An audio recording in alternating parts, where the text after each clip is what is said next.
Thanks for joining me. I'm excited. Today we salute the history and legacy of Bryant Academy. Opening in the 1950-51 school year, Bryant Academy was born out of the reality that the schools throughout Florida built for the colored children were more times than not poorly built, poorly equipped, maintained, and staffed. With issuance of revenue bonds by the Nassau County School Board, it was recommended that the 9 existing schools in Nassau County be closed and students consolidated into 3 schools, one each in Callahan, Fernandina, and Yulee. The Yulee schools were combined into what would become Bryant Academy. Designated an elementary school, Bryant Academy had 6 classrooms, a combination cafeteria and general assembly room, an administrative office suite, and space for general facilities including a boiler room. James B. Bryant was named principal, and eventually the school in Yulee was named in his honor. My name is Gloria McCrae Greer, a proud graduate of the class of '62. Today we honor our beloved Bryant Academy by commemorating its history with the unveiling of a historic marker on its original grounds. The Bryant Academy Grand School Reunions Core Committee, led by co-chairs Irving Gilliard, Dr. Joanne Mitchell-Martin, and staffed by Charles Gilliard, George Mason, Fanny Gilliard, and myself, and supported by a host of others, came together over the past year to bring you this memorable day. As you watch today's program, remember we still need your support for funding legacy scholarships for rising seniors and in collecting memories that will be shared for years to come. Go to our Facebook group page, Bryant Academy Grand School Reunion, and leave a message, share a photo, check out upcoming events. Speaking of upcoming events, the next scheduled is a raffle for the autographed football of our very own Derrick Henry of Yulee, Florida. Derrick was named the 2020 NFL Offensive Player of the Year. And did I say Derrick was from Yulee? Raffle tickets will go on sale immediately after our program airs today, and all information is on our Facebook page. Now sit back and relax as we dedicate the Bryant Academy Historical Marker, followed by the Scholarship and Recognition Awards, and of course, the singing of our school song. Dearest school, how I love thee. You are the world and all to me. Remember it? I hope so. At the appropriate time, please stand and join us, and we will all sing to our dear, beloved Bryant Academy. Thanks for joining us. Goodbye.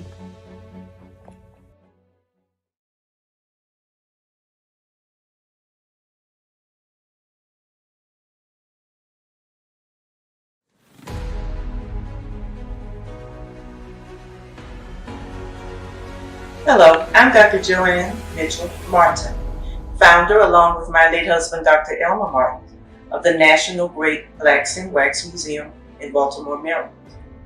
I'm also an alumni of Bryant Academy in Yulee, Florida. I attended Bryant Academy from 1953 to 1962. So as we examine the theme, being literate, being free, I get to point out to you and talk with you about 2 of my achievements, the museum and attending Dear BA.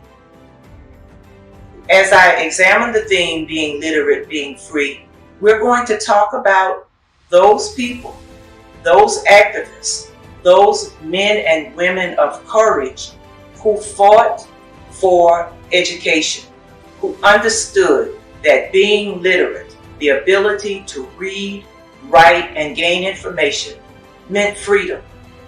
So let us look at some of those people and some of those events. We can start here with this man in the iron mask. The mask was there to oppress him. He was someone who was enslaved, and this mask was designed to force him to obey. It was a cruel act. But even more important, as people understood how cruelty could be a means of control, they also understood that there must have been something about this thing called education, this thing called literacy, this thing that made enslaved people want to learn to read and to write, because they would maim you.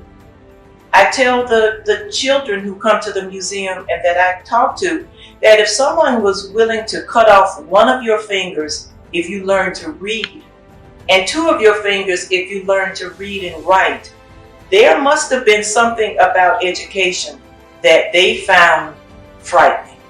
There must have been something about education that meant that it gave the people who sought it, those slaves who were willing to be maimed, who were willing to be killed and punished, who sought the ability to read and write, so much so that they would go through that. There must have been a power to education.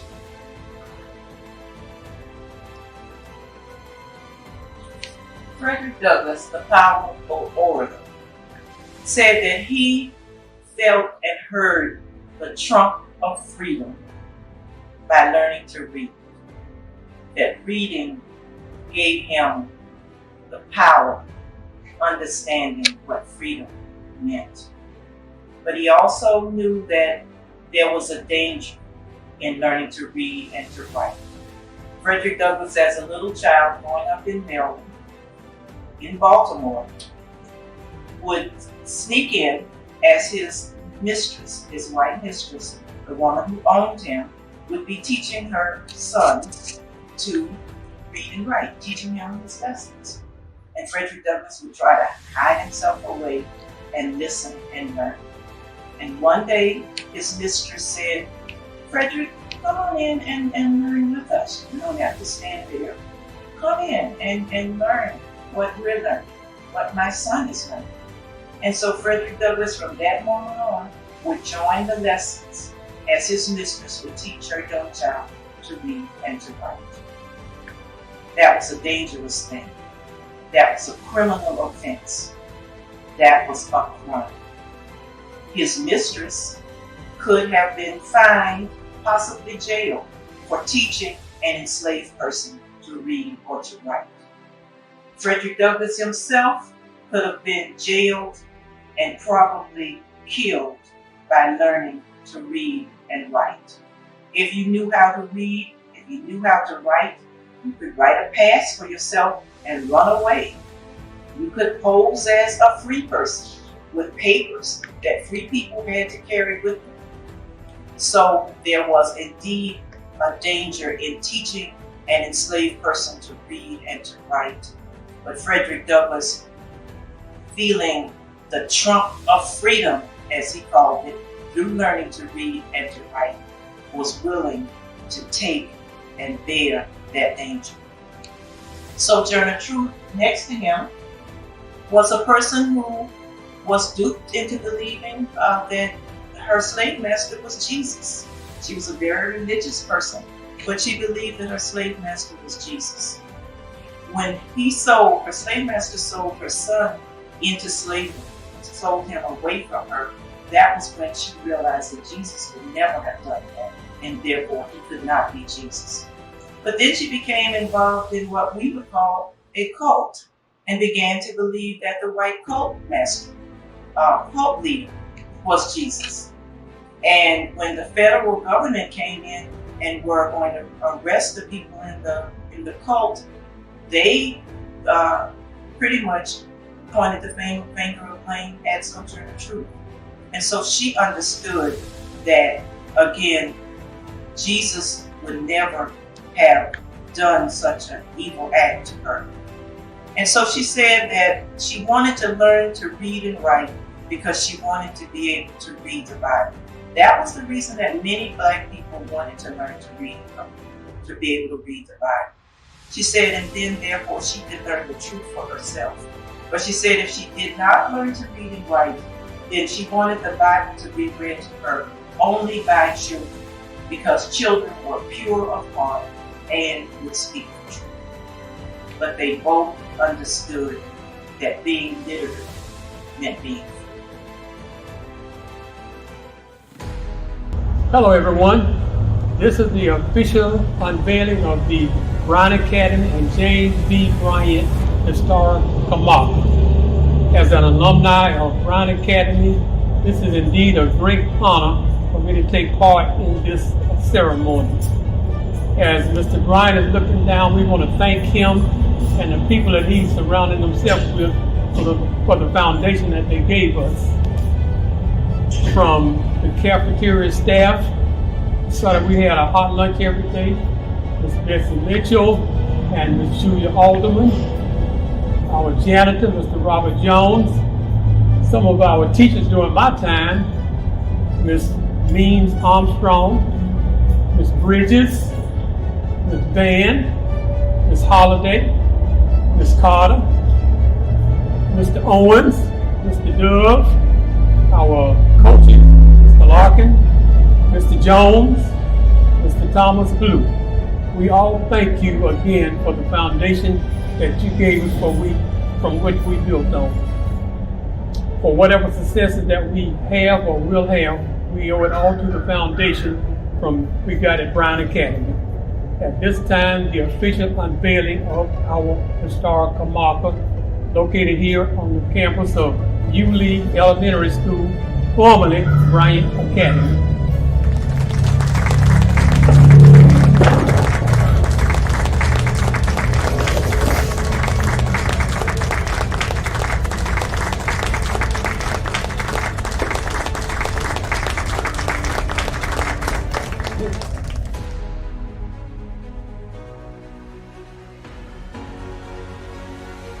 Hello everyone, my name is Irvin Gilliard, and I am the co-chairperson of the Bryant Academy Grand School Reunion Committee and your presider for the BA Historic Kamaka program. I want to thank you for joining us today. We have a great program planned, so let's get started. As you can see, I'm wearing my blue and gold, which were and still is the colors for Bryant Academy. Go Dragons and Dragonettes.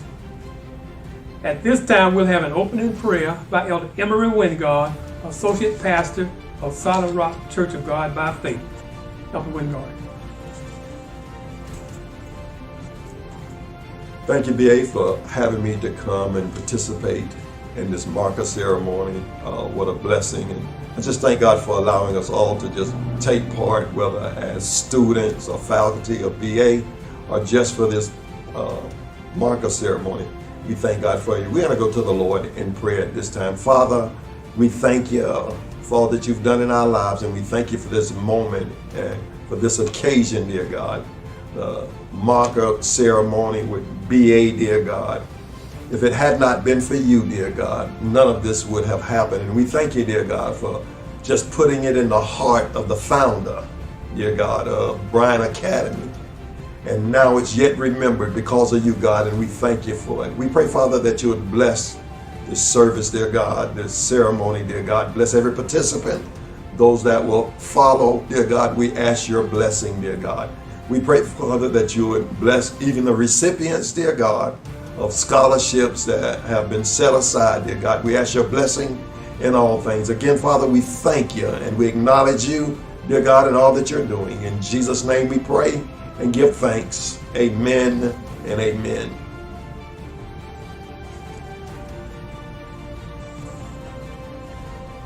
And now we're going to have a BA alumni, Angela Green, come and sing, lift every voice and sing.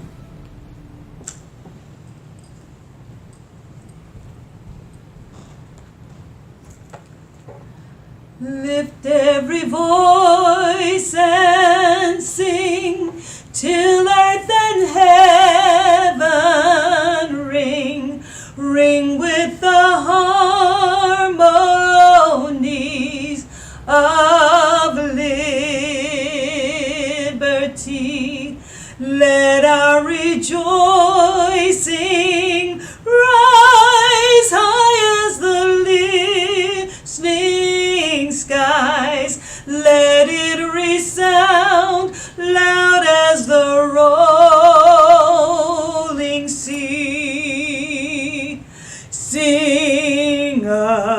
song full of the faith that the dark past has taught us. Sing a song full of the hope that the present has brought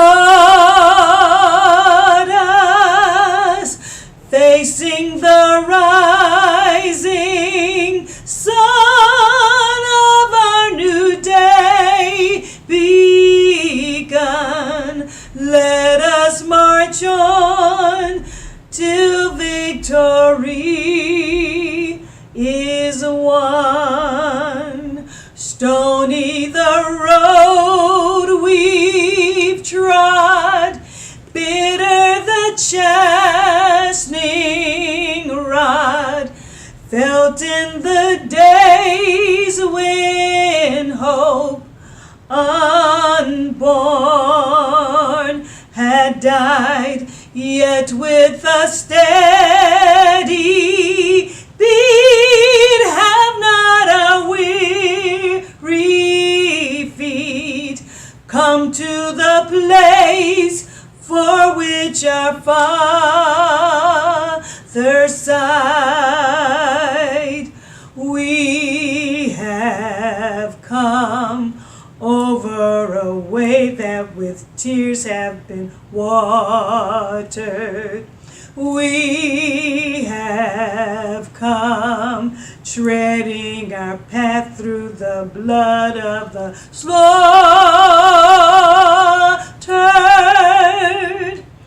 Out from the gloomy past till now we stand at last, where the white gleam of our bright star is cast. God of our weary years, God of our silent tears, Thou who hast brought us thus far on the way, Thou who hast by Thy might led us into the light, keep us forever in the path we pray, lest our feet stray from the places, our God, where we met Thee, lest our hearts,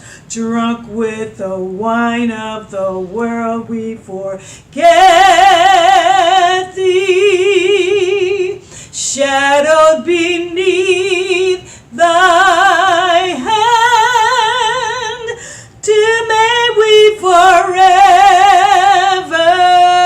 stand, true to our God, true to our native land.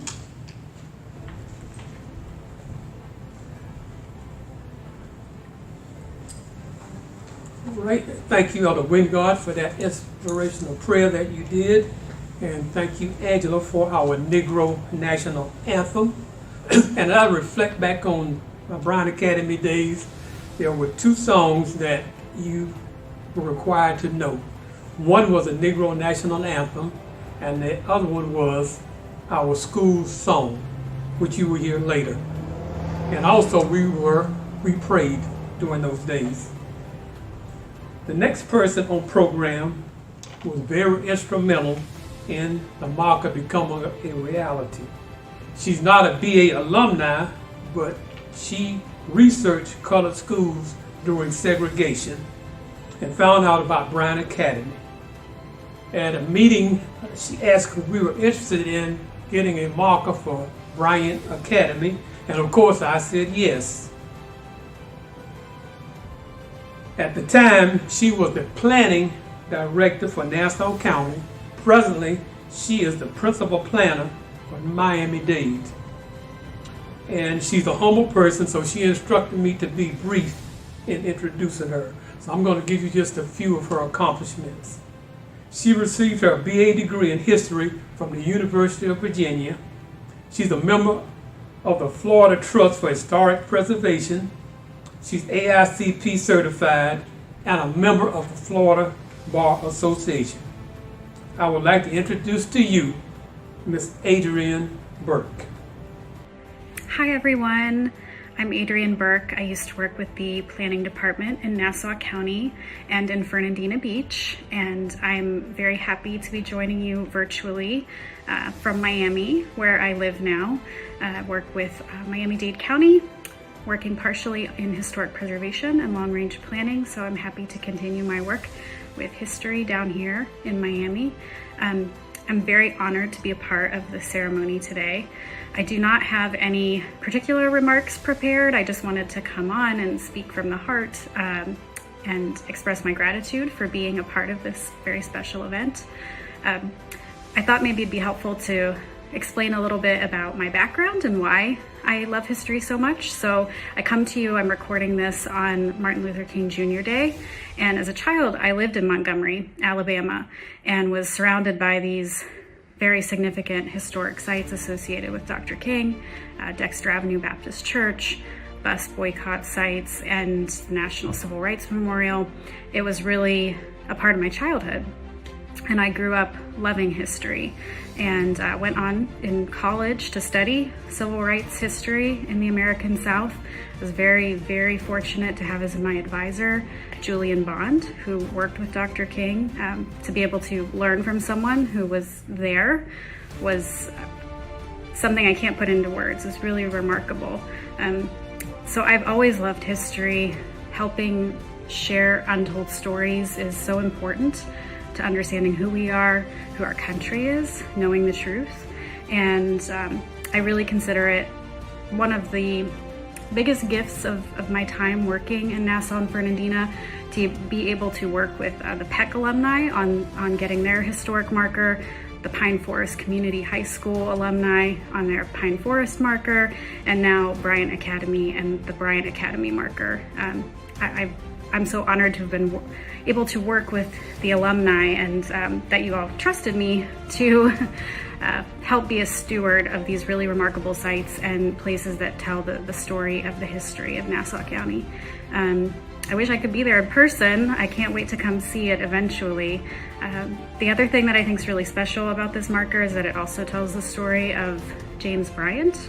He has a real legacy in Northeast Florida as an educator and a leader in education, and I think it's really special that the marker also pays tribute to him. So I'm so excited to be here virtually and to have been asked to speak. I really appreciate that. It's very meaningful to me. I'm always happy to be a resource if there's anything history related you might ever need. It really feels more of like a vocation to me, like a calling to be able to do this work. And I'm just grateful to have been able to be just even a small part of it. So thank you all very much. I'm excited to see how the rest of the ceremony goes. And again, thank you for allowing me to be a part of this in a small way, and wish you all the best in Nassau. Stay safe. All right, thank you, Adrienne. And we're still waiting for your return to Nassau County. At this time, I'm going to read the inscription on our historical marker. We have a two-sided marker, and one side is dedicated to the school and the other side is dedicated to our principal. Side one. Bryant Academy opened in the 1950-1951 school year, the result of an effort by the Nassau County School Board to provide more adequate schools for African Americans. The school board issued revenue bonds and closed 9 existing American schools in Nassau County. The students were consolidated into 3 schools, one each in Callahan, Fernandina, and Yulee. The Yulee schools were combined into what would become Bryant Academy, named in honor of its principal, James B. Bryant, born 1911 and died in 2010. The school board selected a 17-acre site and built a new elementary school in 1950. It consisted of 6 classrooms, a cafeteria/assembly room, an administrative suite, and a general facility space. Bryant Academy operated from 1950 to 1969. Per the county's desegregation plan, the new Nassau County Public School District integrated black and white schools and removed the original names of formerly segregated African American schools. Bryant Academy became Yulee Elementary, and over time the buildings that had made up the original school were replaced. This marker is a symbol for future generations to know the value of Bryant Academy and schools like it to the communities they serve. Side 2. Bryant Academy embodied the spirit of its principal and namesake, James B. Bryant.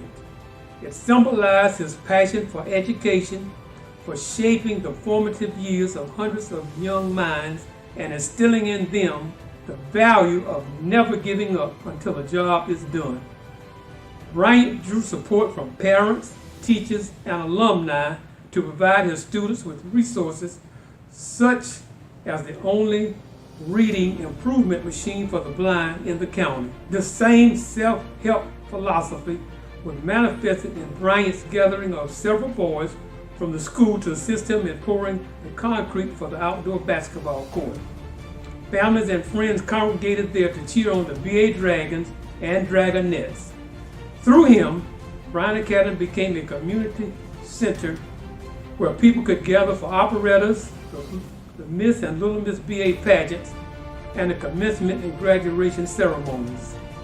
Whether dressed in his black and white Oxford shoes, riding around Yulee in his Cadillac, or weaving his motorcycle through the annual Peck High School parade, Bryant was remembered as a man of gigantic personality and spirit. With his infectious smile and kind and compassionate heart, James B. Bryant touched many lives as an educator, leader, and friend. Thank you. At this time, we're going to have our school song sung by Angela Green.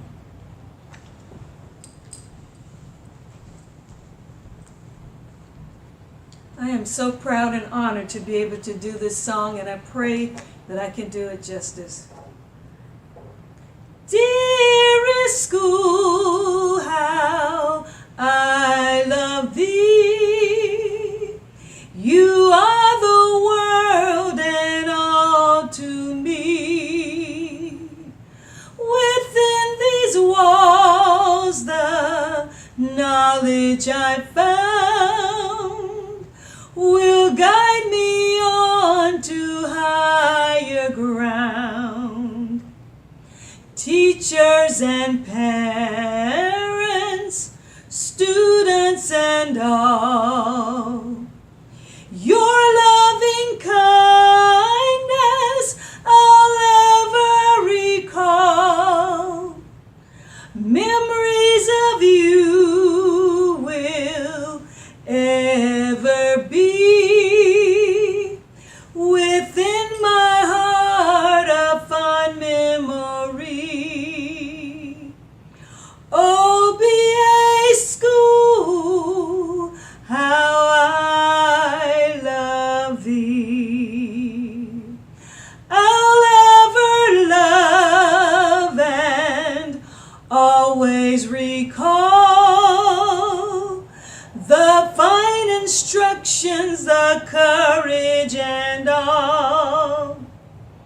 Where'er I go, I'll never degrade all of the qualities in me you have made. I'll be obedient to your command.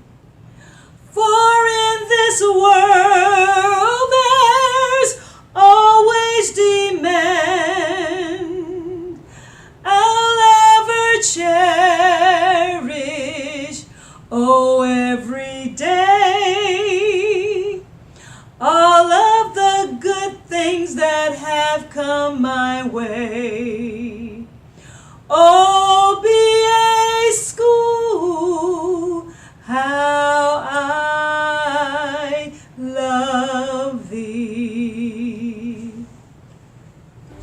That song brings about a lot of memories of Bryant Academy and what it means to me. And I'll never forget Bryant Academy or our principal or the teachers that touched my life. And I'm sure all the alumni feel the same way. We're going to have our closing by the pastor of St. James Baptist Church, Pastor Johnny Green. Let us pray. Father, I stretch my hands to thee, for there is no other help that we know. And Father, if you withdraw yourself from us, we have nowhere to go. Father, in the name of Jesus, we come to you right now just to say thank you. Thank you for this occasion. Thank you for this time, and thank you for this space. Thank you for all those who work so hard to make this a reality. We give you praise, and we give you glory. Everything that we've done, Father, is because of you. And we reach out to you and say, thank you, thank you, thank you. For you're God that sit high, and you look to the lowest of the lowest. And you always give us wisdom when we don't understand. Again, we say thank you for this occasion. Thank you for this time, and thank you for this space. In Jesus' name we pray. Amen, amen, amen.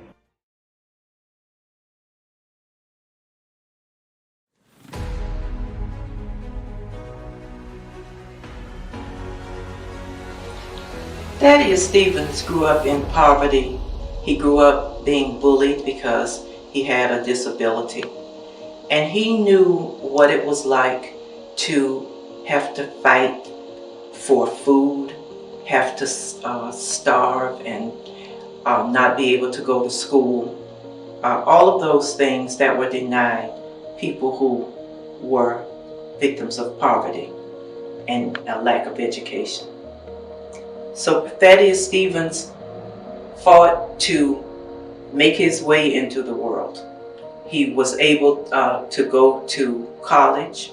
He was able to become a wealthy lawyer, all because he was a person who worked hard and understood what it meant to use education and to use opportunity to try to advance in the world.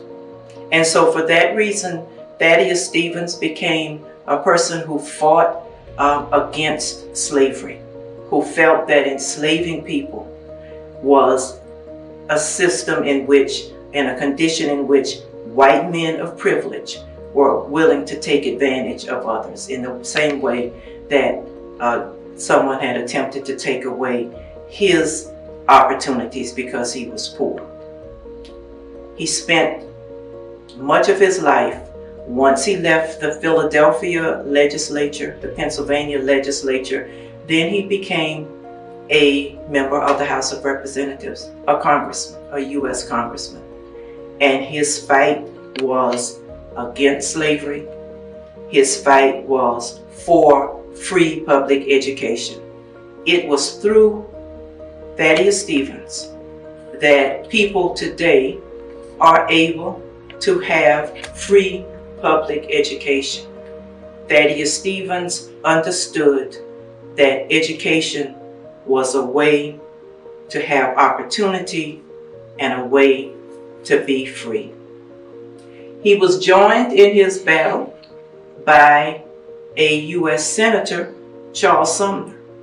Charles Sumner, in his fight for the rights of and equality for the former slaves and former free people who had lived in slavery and discrimination and prejudice.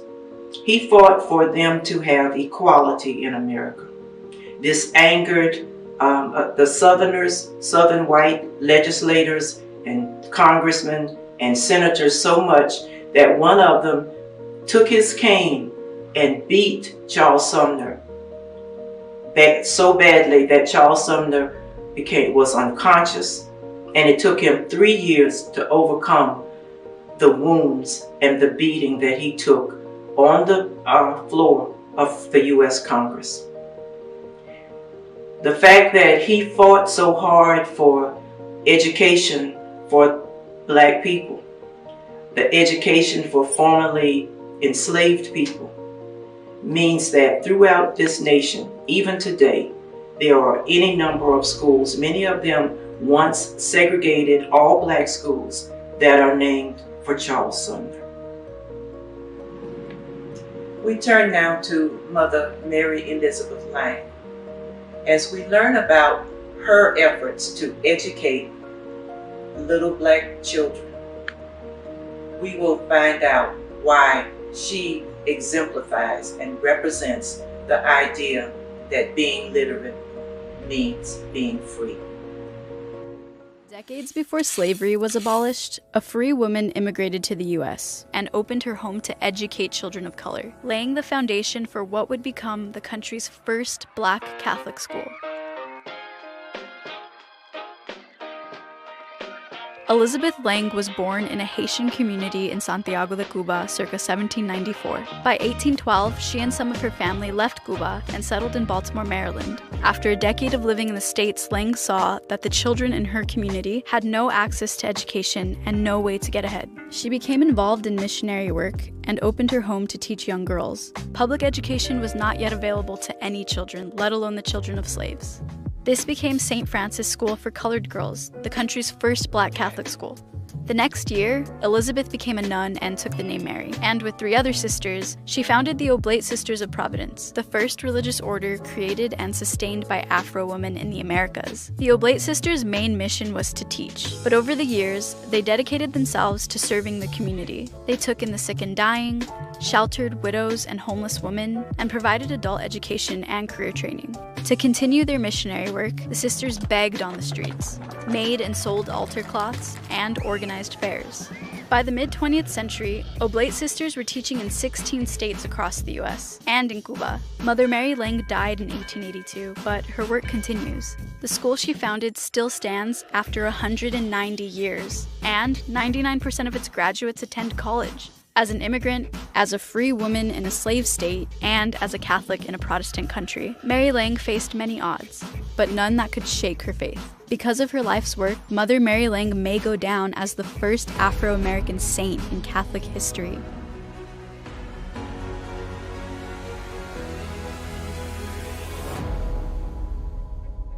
The Bryant Academy Grand School Reunion is celebrating its past. Its rich history of 19 years, although short in comparison to other schools, reflects a requirement of excellence in education and learning.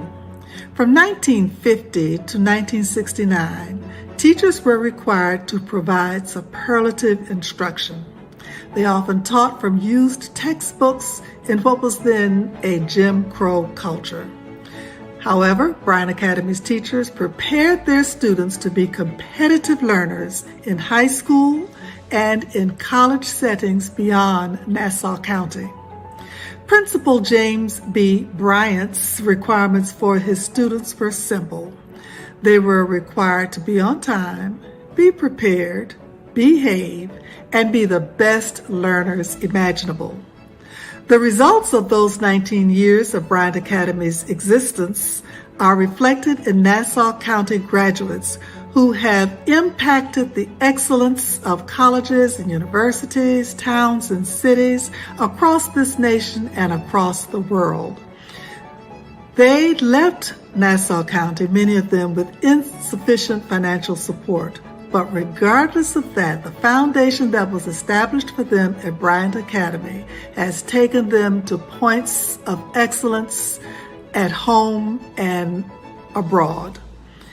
Stellar citizens of sundry professions have kept Bryant Academy alive. From the humblest beginnings, they continue the legacy of excellence, which has been passed on to their children, their grandchildren, and their great-grandchildren. To keep this rich legacy alive, the Bryant Academy Grand School Reunion Committee is inaugurating the Bryant Academy Grand School Reunion Scholarship. It is being awarded to descendants of Bryant Academy. This academic college scholarship opportunity is offered to 2021 Nassau County graduating seniors whose relatives attended Bryant Academy. The Bryant Academy excellence continues. All applications have been evaluated by a team of judges.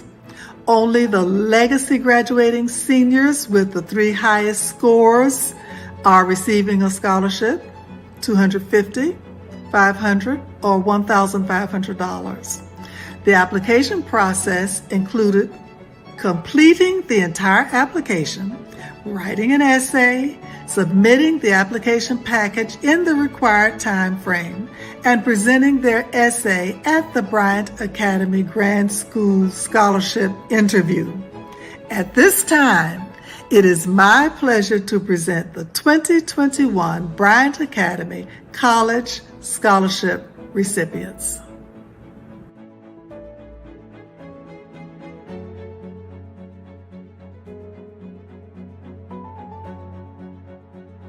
Hello, I'm Jamie Harris. I plan on attending Florida Agricultural and Mechanical University and getting a master's in occupational therapy and business, restaurant, and management so that I can follow my career and goals of working with children, doing occupational therapy, and later on in life opening a restaurant based off of my family and places that I love. In the United States, there are approximately 4,298 colleges, of which only 101 of those are historical Black colleges and universities. That is a 190.6% difference between predominantly white universities and historically Black colleges. In my opinion, there are only 2 logical reasons. First, that HBCUs are not viewed in providing a quality education. The second reason is that the concern of educating those individuals who usually attend these institutions are not considered as a matter of great importance. I have believed that other ethnic groups have archaic views of African Americans regarding our desires or abilities to further our education. While historically we have not been afforded the privileges and opportunities of others, African Americans have made great strides in our understanding of the importance of obtaining transferable skills and furthering our education. The stereotype of Black men being drug dealers and Black women desiring to seek government assistance are misplaced. Many African Americans are limited by the choices made by their parents. These choices often create a continuation of poor choices, poverty, crime, and the inability to foresee that a quality education is a prerequisite to change their current conditions and closing the poverty gap. As a Black woman, I will stand on the shoulder of those who paved the way for me. I will follow the example of my grandmother, Mary Calhoun, who received her bachelor's degree from Edwards Waters College and a master's degree from Florida State University during a period when women could only aspire to be housekeepers. Additionally, I will stand on the shoulders of Amiris Alaya, who in 2016 became the first American woman to be elected in the state of Florida of a state attorney. I will stand on the shoulder of Vice President-elect Kamala Harris, who has become not only the first woman in history to be elected to the position of Vice President of the United States, but the first African American. It is imperative that the expectations of education in Black America change, and I will be a part of that change. I'm aware that college is supposed to be one of the greatest times of my life. I will enjoy the opportunity to temporarily leave the nest and find out what life and adulthood is about. However, I am committed to receiving the education that I am paying for, whether it is skill, trade, or a college education. Some form of additional training is needed to execute change and open the many doors of opportunity for our people. If we as a people are not to perish, we must have vision.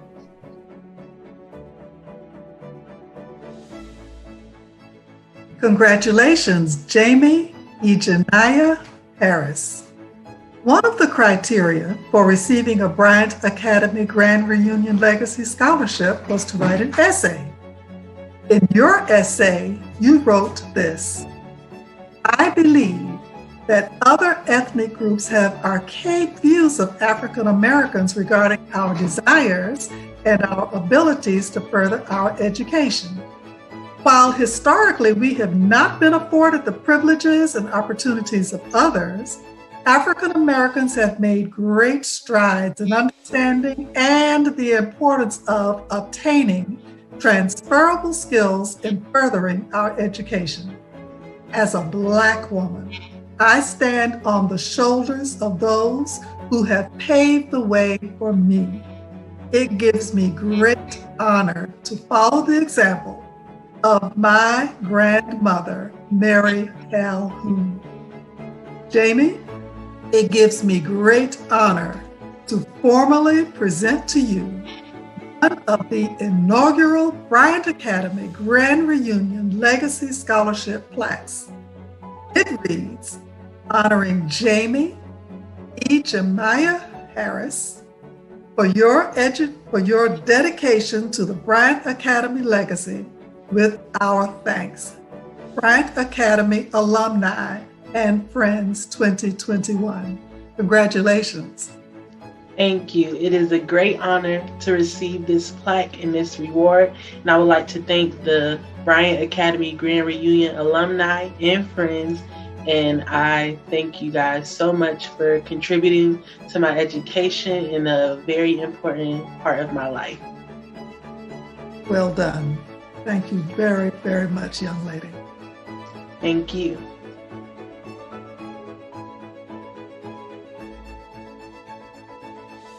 Hey, I'm Kendrea Razor. I'll be graduating from Fernandina Beach High School this June. I plan on attending FAMU in the fall to pursue a career in nursing. Taught us in depth everything they have done in history. Our history books are filled with their greatest accomplishments and everything they've done. I would sit in class wondering, why am I not being taught about people that look like me? My curiosity got the best of me. So I did what every other child would do. I Googled it. I learned about the many things Blacks have done for us and everything they've contributed to history. Black history is important because it teaches us our backstory and why we are where we are today. Black history is a part of history that highlights not only the struggles, but history's won. It teaches us our roots. It shows the contributions made by African Americans. What our ancestors fought for every day so that there would be a change for us. It is full of brave Blacks that put their lives on the line for us. Harriet Tubman is one of my favorite historical figures. She is most famous for her part in the Underground Railroad. After escaping slavery, she led hundreds of slaves to freedom, putting her own life at risk. She ensured that she protected the people that she helped along the way. She then taught others how to escape on their own. Another great historical figure, Rosa Parks. She was a perfect example of a brave individual. She refused to give her seat up to a white man on the Montgomery bus in Alabama. This started the Montgomery bus boycott led by another great individual, Dr. Martin Luther King. The bus boycott did not end until the U.S. Supreme Court ruled that bus segregation is unconstitutional. Rosa Parks' brave actions had a great impact in Black history. Black history is more than something that just happened in the past. It helps shape our identity and the way of living today. It's important that we teach every generation and every race the history of African Americans so that history will not repeat itself. Harriet Tubman and Rosa Parks are just two of the many courageous, brave Black icons that paved the way for Blacks today. Congratulations, Kendrea Michelle Razor, Bryant Academy Grand Reunion Legacy Scholarship winner. One of the criteria for for receiving a Bryant Academy Grand Reunion Legacy Scholarship was to write an essay. You wrote an excellent essay, and I will share excerpts from it at this time. Understanding Black history is a true testament of what our ancestors had to overcome for our freedom today. Black history highlights not the struggles, but the victories of our ancestors. It teaches us our roots and why we should be appreciative of their sacrifices. It highlights their contributions and the sacrifices they made to ensure we have an equal opportunity today. Our ancestors fought every day so that there would be a change for us. And it is full of brave Blacks that put their lives on the line. Black history is more than something that just happened. It helped shape our identity and our way of living today. Congratulations, Kendrea. It gives me great honor to formally present to you one of the inaugural Bryant Academy Grand Reunion Legacy Scholarship plaques. Thank you. I want to thank the Bryant Academy Grand Reunion alumni for presenting me with this award and the scholarship and just giving me the opportunity to even apply. Thank you guys so much. You are so welcome. What we want for you is that you go forth and that you will be successful in everything you do. Again, congratulations. Yes, ma'am. Thank you. Congratulations to the Bryant Academy Grand Reunion 2021 scholarship recipients. You have made Bryant Academy Grand Reunion very, very proud. Best wishes as you continue the legacy of Bryant Academy excellence. Thank you.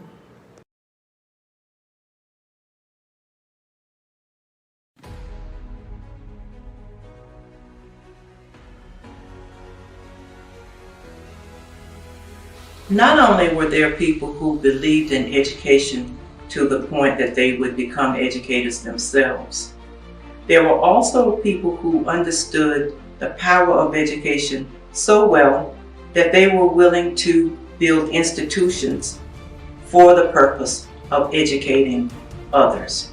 Such a person was Mary McLeod Thune from Florida. So there is a definite Florida connection to this woman of education. Mary McLeod Thune started a school that still exists today, Bethune-Cookman College in Daytona Beach, Florida. Today it is Bethune-Cookman University, but it traces its roots, its founding, and its purpose to the great Mary McLeod Bethune. Like Mary McLeod Bethune, Booker T. Washington understood that education was so important to the freedom and advancement of colored people that he too built an institution. He built Tuskegee Institute, today known as Tuskegee University, located in Alabama. Booker T. Washington believed so much in education that he and his students made the bricks that were used to build Tuskegee Institute. And they were the ones who put that school together from the ground up. Booker T. Washington also understood the importance of recruiting accomplished faculty. So it was the person standing next to him, George Washington Carver, who was recruited to serve at Tuskegee in the agricultural department. And together, Booker T. Washington and George Washington Carver educated a generation of young people who have made their mark on the United States of America, who have made their mark on history, not just of America, but of the world, through the power the understanding, the achievement, the commitment of a Booker T. Washington and a George Washington Carver. James Weldon Johnson from Jacksonville, Florida, is best known for his writing of Lift Every Voice and Sing, the song that came to be known as the Negro National Anthem and today the Black National Anthem.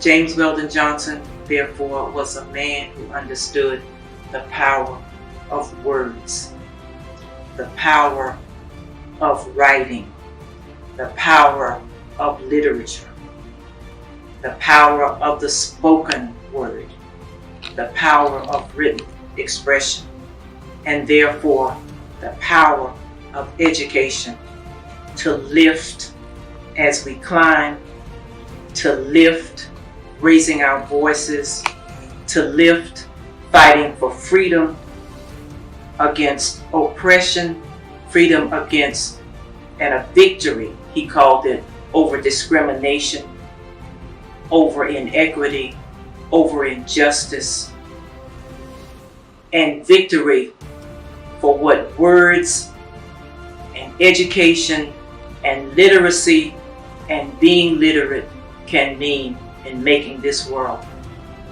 an uplifting place where we lift our voices and sing. Slavery became such an issue in America, in the United States of America, that its citizens were willing to go to war over the issue of slavery. You had the United States of America versus the Confederate States of America. You had the Union Army versus the Rebel Army. You had the Blues versus the Grays.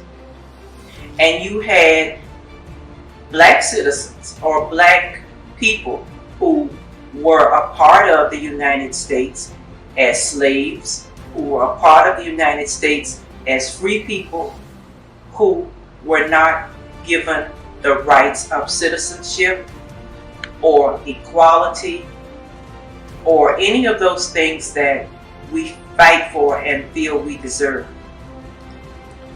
Those blacks were willing to fight against the effort to keep them enslaved by joining forces. Some of the black men became soldiers in the Union Army, and they fought for their freedom. Women too played a great role in fighting in the Civil War, in helping in the war effort. White women like Miss Van Loo, who had a spy network, and she recruited people for her spy network in support of the Union Army or in support of the United States of America. One of those spies, one of those people that she recruited to become a spy was Mary Elizabeth Bowser. Miss Van Loo not only recruited her for her spy network, she educated her. As a Quaker, her family, her mother, and Miss Van Loo sent Mary to school to learn to read and write, to become literate. They understood that being literate meant being free. And with her ability to read and write, Mary was placed as a spy in the Confederate White House of Jefferson Davis. Jefferson Davis had no respect for a black woman in his home working as what he saw a virtual slave, being able to read and write. So he put no restrictions on her. So Mary would be in what would be considered to be the war room, his office, sweeping and dusting and reading and spying. So she could report to the spy network where the where the Confederate troops were. She could report how many of them there were, what would be their next campaign. She could report all of those things that the Union Army needed and that President Lincoln needed and that the generals needed to be able to win the war for the United States of America. Mary's being literate helped Mary and many of her people to become free.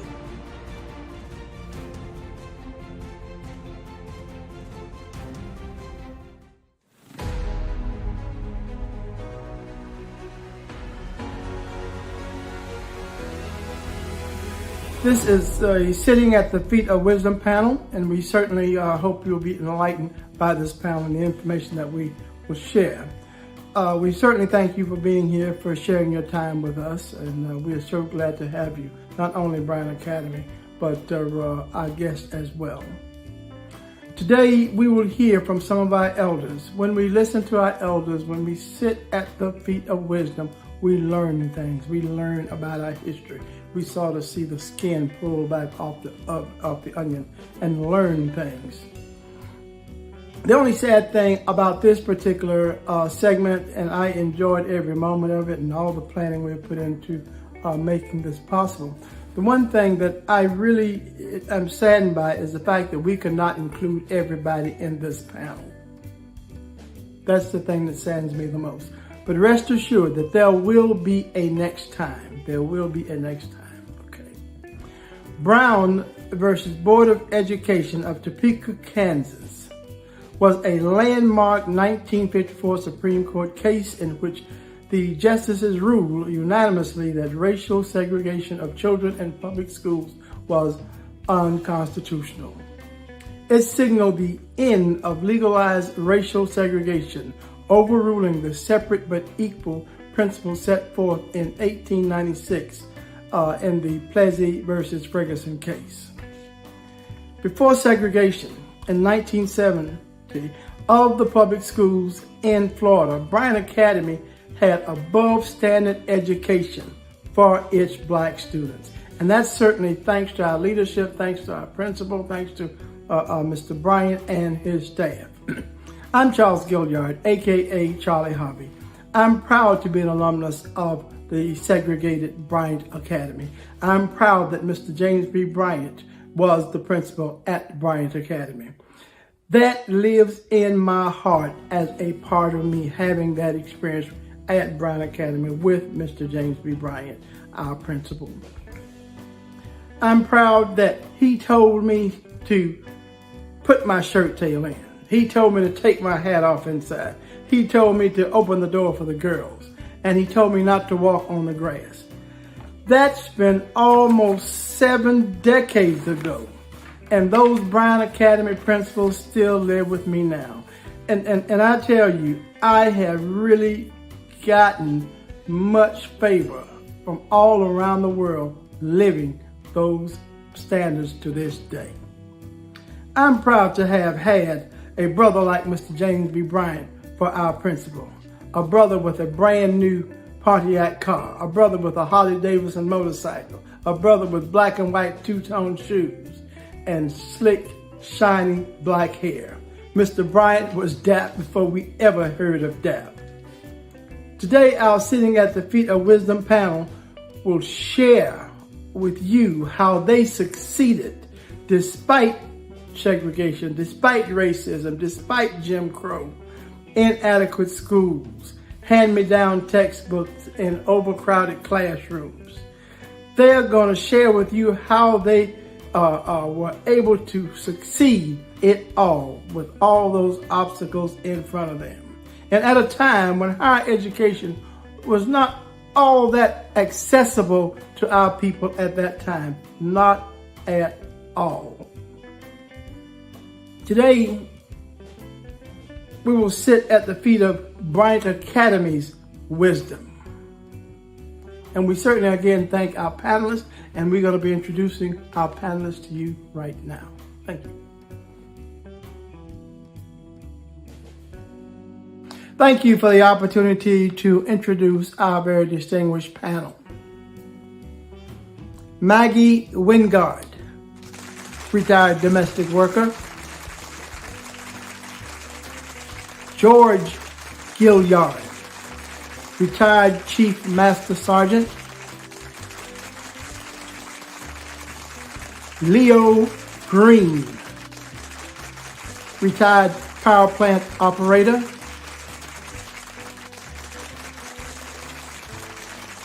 John Simmons, retired. Gwendolyn McIntyre, assistant teacher. Ida West Green, housewife.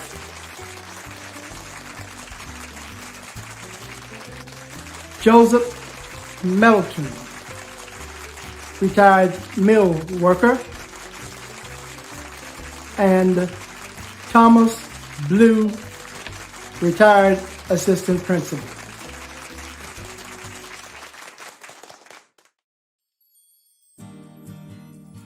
In addition to the interviewees we have scheduled here for the reunion, we have Mr. Thomas Blue. His interview was so powerful and it provided so much information when it comes to Bryant Academy. Mr. Blue is as much Bryant Academy, I would venture to say, as Mr. Bryant is. He talks about how Mr. Bryant mentored him and identified leadership skills in him. He talks about how he appreciated the Bryant Academy students because they wanted to be something. He talked about being a winning coach. He talked about the things that Mr. Bryant taught him that he would go out and use for the rest of his career. And even in one particular case, he does a little number on the superintendent that made the superintendent's life better, okay? Mr. Blue is going to be a part of our interviews, and we're going to put him in between each other interviewee.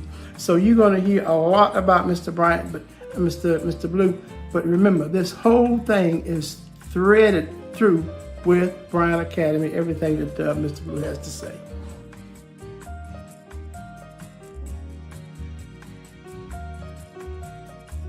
In 1956, I just finished college, and I taught all 8th and 9th grade classes, I think it's in home economics, and I coached girls and boys basketball. Our girls were undefeated. They won the little state championship held in St. Augustine. My boys won consolation. I think we should have won championship. We had to play back-to-back games, and I think it was too much to play back-to-back games without rest. So we won consolation, and the girls were undefeated that year. And the girls were invited to high school tournament in Fernandina Beach. They left one team. Yeah. And my girls played in the high school basketball team. They had all-star team, of course, in Grove Spring. We ended up being the champs of that little tournament they had in there. That was, junior high school, going to high school, like they had, my experience at Bryant Academy was one of the best experiences I ever had in my life. Really, Mr. Bryant said he saw leadership qualities in me. So when I got back out the Army, he made me assistant principal to him. But he said, you don't get paid for it, but you're going to learn this, and you're going to make a good administrator one day. So he taught me everything he could about being an administrator in the school system. He said, I get your master's in supervision administration. So I got my master's in administration and supervision. And they got me to evaluate teachers that first year I got my master's. I had to evaluate white and black teachers, the whole kind of just evaluate teachers. Then in '69, they called me to the largest school in Fernandina Beach Junior High School, which is 1025 students, to be the assistant principal. And before that, I wanted to be the principal at Bryant Academy. Uh-huh. But they moved me to a junior high school, which was the largest school in the county at that time. It was 75% white and 25% black. We had 5 black teachers and 50 white teachers, so I knew my job real well.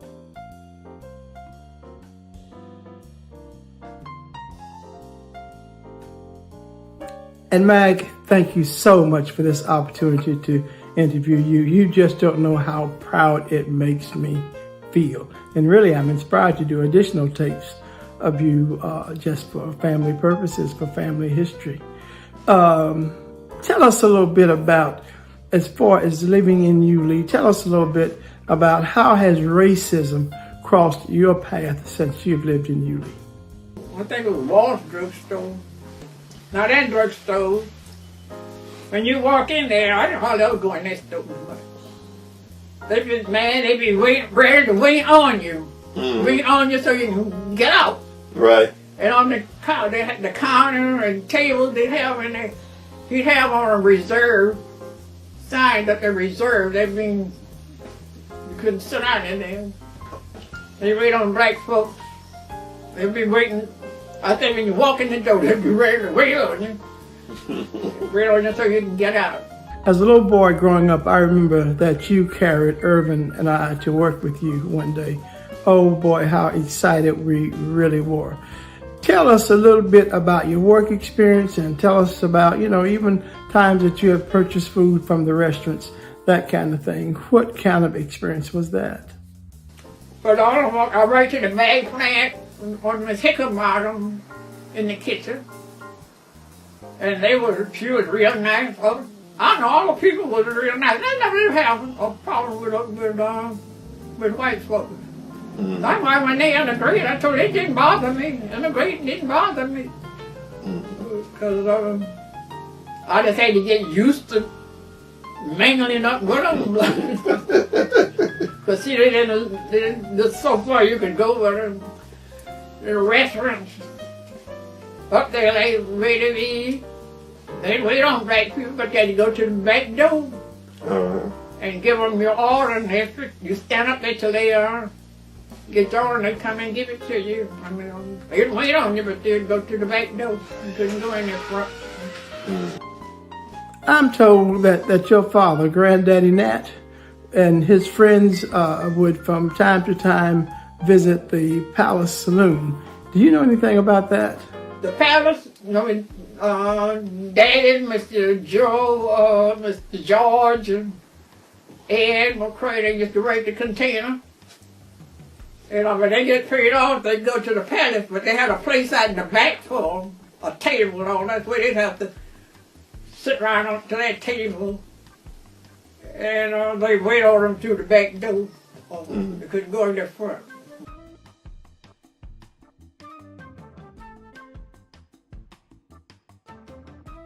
I knew my job real well because Mr. Bryant taught me ups and downs, so I knew my job back when I was 5 or so.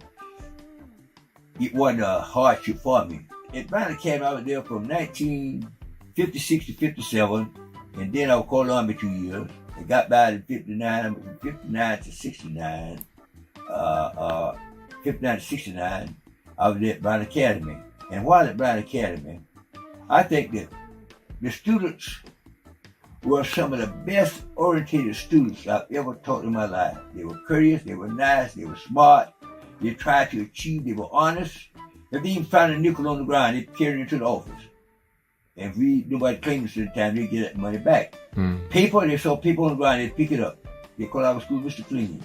And those students were just above average students. They stood out among all the other students. And everywhere they went, the children of Bryant Academy students, I could tell that they were a cut above the other students. And I got my start at Bryant Academy, and it gave me leadership abilities, and I got to be leaders in college, high school, everywhere else. I had leadership positions. Like a family.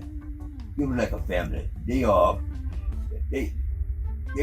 people that were really, really proud of their students. They were proud of their accomplishments, and they would cooperate 100% with the faculty and students.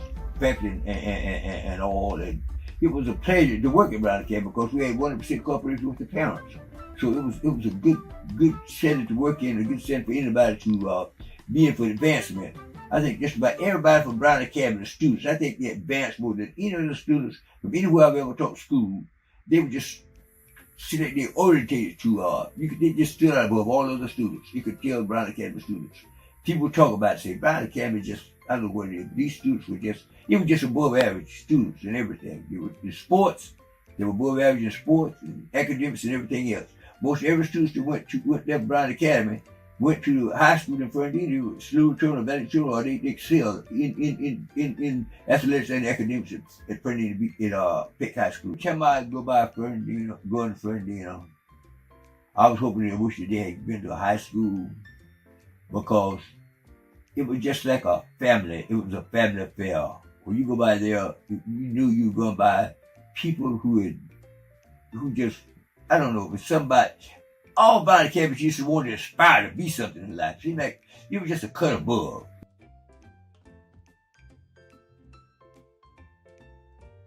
tell us about your life in Yulee, growing up as a kid, going to school. Yeah. I went to, I grew up in Callahan, and we moved to Yulee. And I went to school the little school they had here, one-room school. One-room school. Deke, what was the name of that school? What was the name of it? Yes, sir. Oh, shucks. I don't know whether that thing had a name, but I guess it did. Yulee School? Might have been Yulee High School. That's all I can remember. You mentioned to me one time about the school being used as a TB ward. Yeah, it would. Yeah, when school out doing this, they like they do now, they have school for so many months and then they close down. Well, that's the way it was out there. And they would take the school in and use it for a TB ward. And,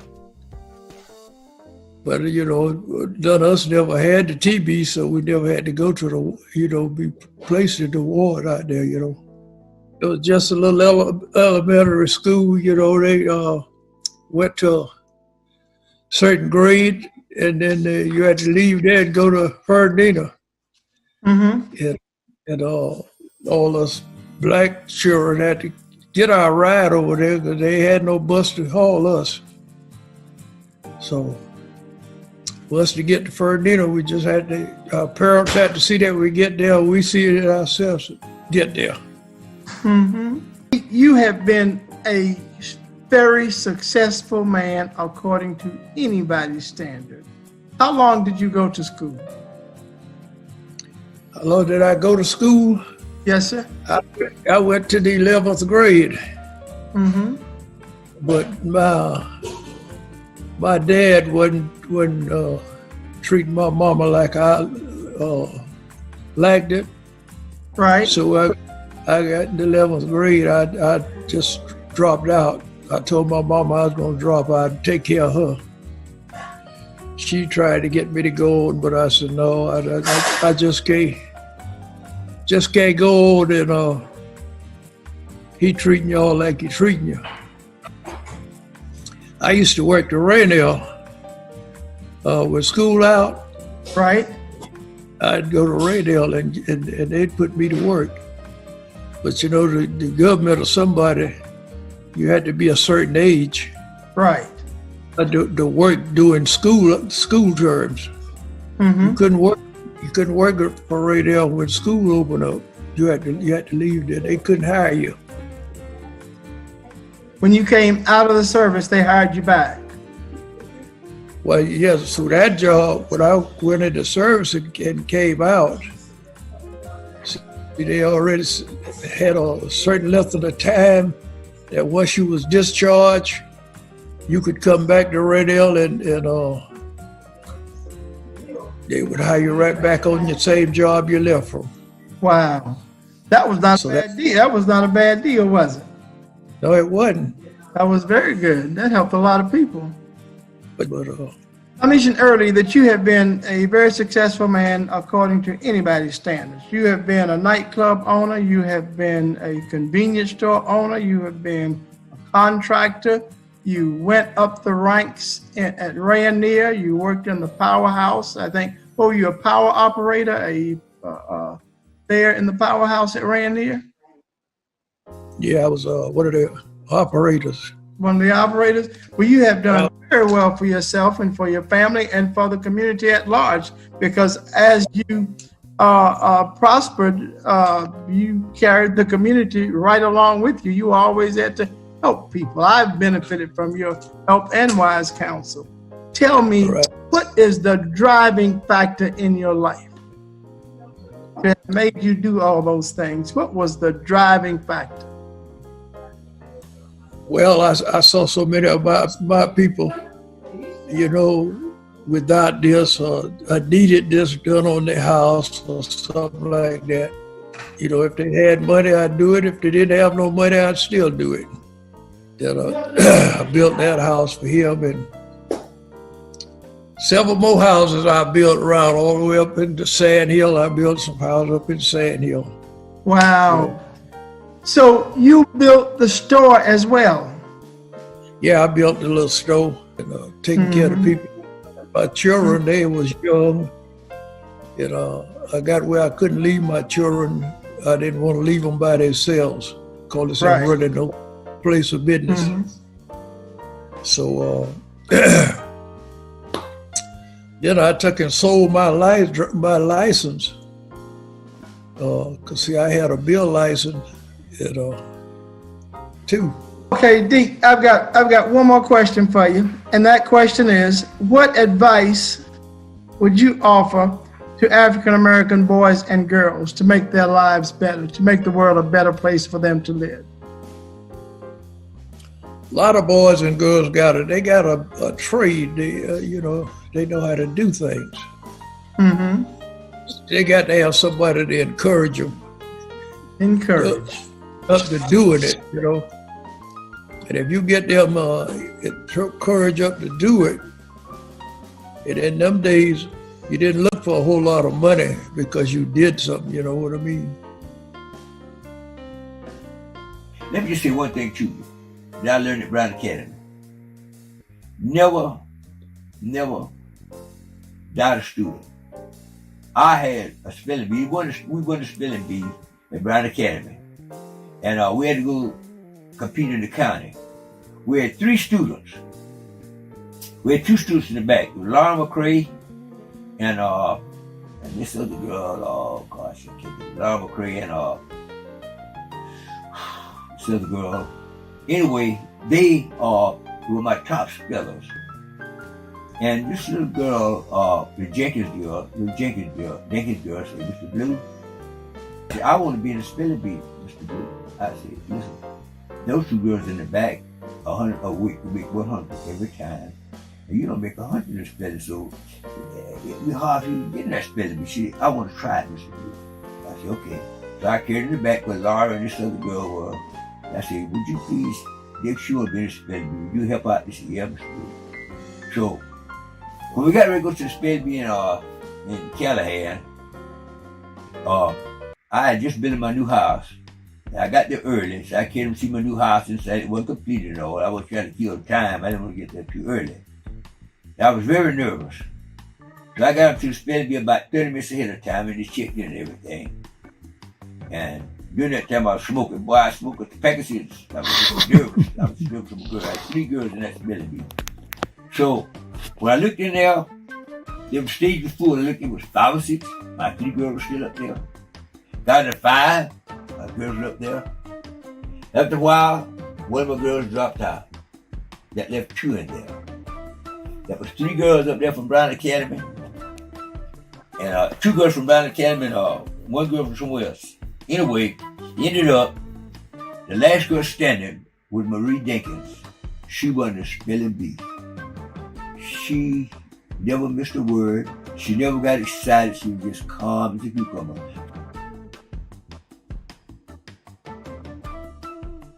So the question I have for you, like you have been a very responsible person. One of the things that stayed on my mind since you mentioned it to me is that you were Miss Yulee.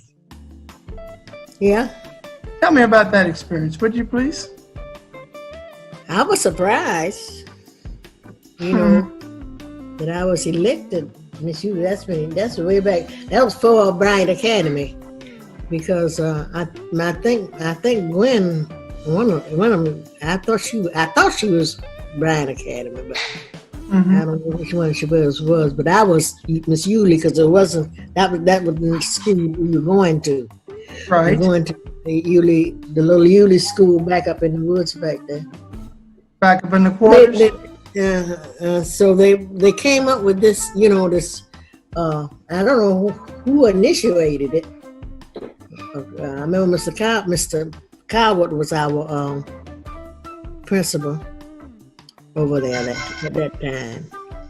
So somehow or another they came up with it, and I I went in because I was so belittled because of my bringing up and my existence. We was poor, so I wasn't looking to be no. But they wanted me to be it. So, and my classmates, they really wanted me to be there. I said, one of y'all better be where. But I accepted it, and it was an experience. Because I never felt important no way. But it made me feel a little important. Well, I would like to congratulate you for being Miss Yulee. Ida, let me ask you this. In having that experience, did it influence the way you have raised two wonderful young ladies and a gentleman with your son? Did that influence how you raised your girls any? Oh, yes. Yes.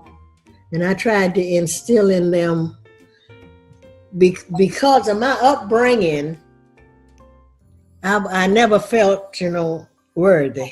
I never felt important. But I felt that I just exist, But I didn't want my children to feel that way. Right. So I put them on a pedestal myself, not people, me, and I let them know what they could be. You have to put in your mind that you are just as good as anybody else. And nobody else is no better than you are. Tell me, when did you realize that black little girls were treated differently from white little girls? Oh, I learned that at an early age. How did you learn that, Ida? Well, I could, being around them, it was a difference. They were favored. Regardless of what their life was like or what they done, they were favored over the black spirit. I remember we used to be going to school and they would ride in the bus, and they would get along by us on the bus, and they'd be spitting out the bus because we had to walk. Let me ask you your last question. Now, if you could tell the world something to make a difference, let's say especially with young people growing up now, what advice would you give them that you figure would help them make better out of life? Well, the first thing I would tell them to put Jesus in their heart, put him in first in your life. I got a code that I give my son and all of my grandsons. I told them, I said, I want you to be aware of what's going on around you. Be aware. Be aware. I said, don't take nothing for granted. I said, and keep God first in your life. Every one of them got that code, and they can quote it to you today. Mr. Bryant, I never forget him.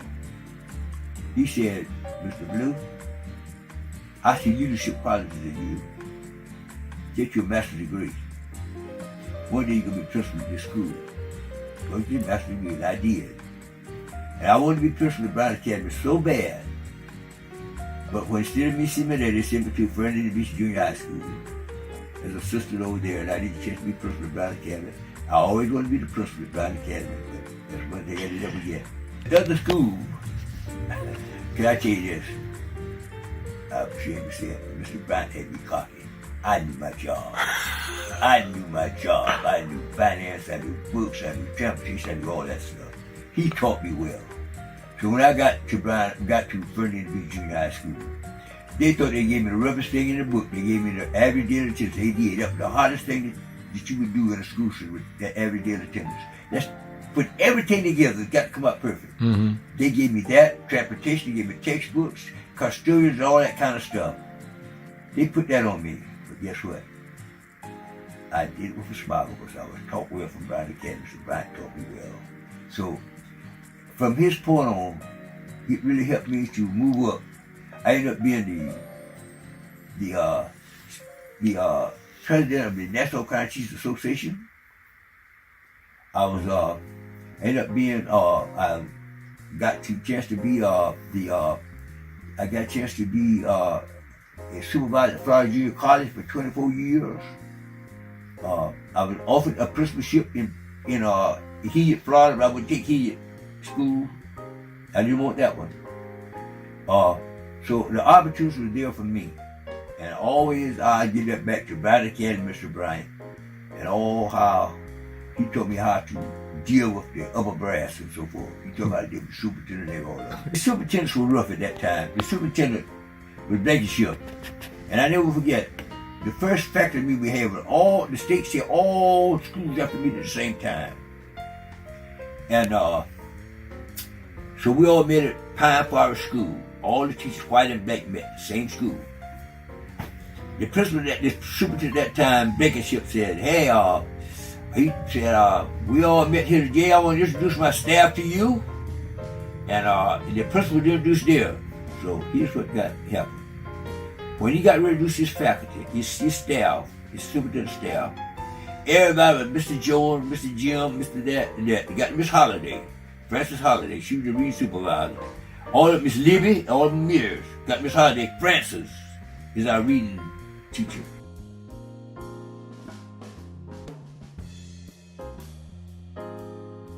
You actually attended Bryant Academy. Yes. And you all left the way to the 5th grade. Say that again. All the way to the 5th grade. And what year was that when you were in 5th grade?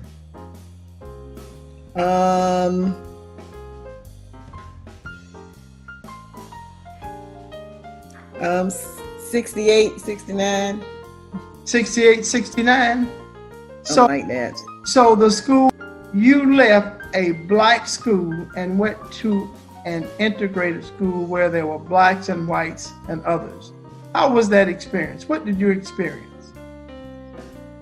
Well, it was a culture shock because at Bryant Academy, we was taught respect. When we see our principal, we speak to our principal with respect. We call all adults with respect. But then when we integrated, you know, we saw some kids acting out that I was shocked that they would act out. And then to have a white teacher teaching me was different, you know.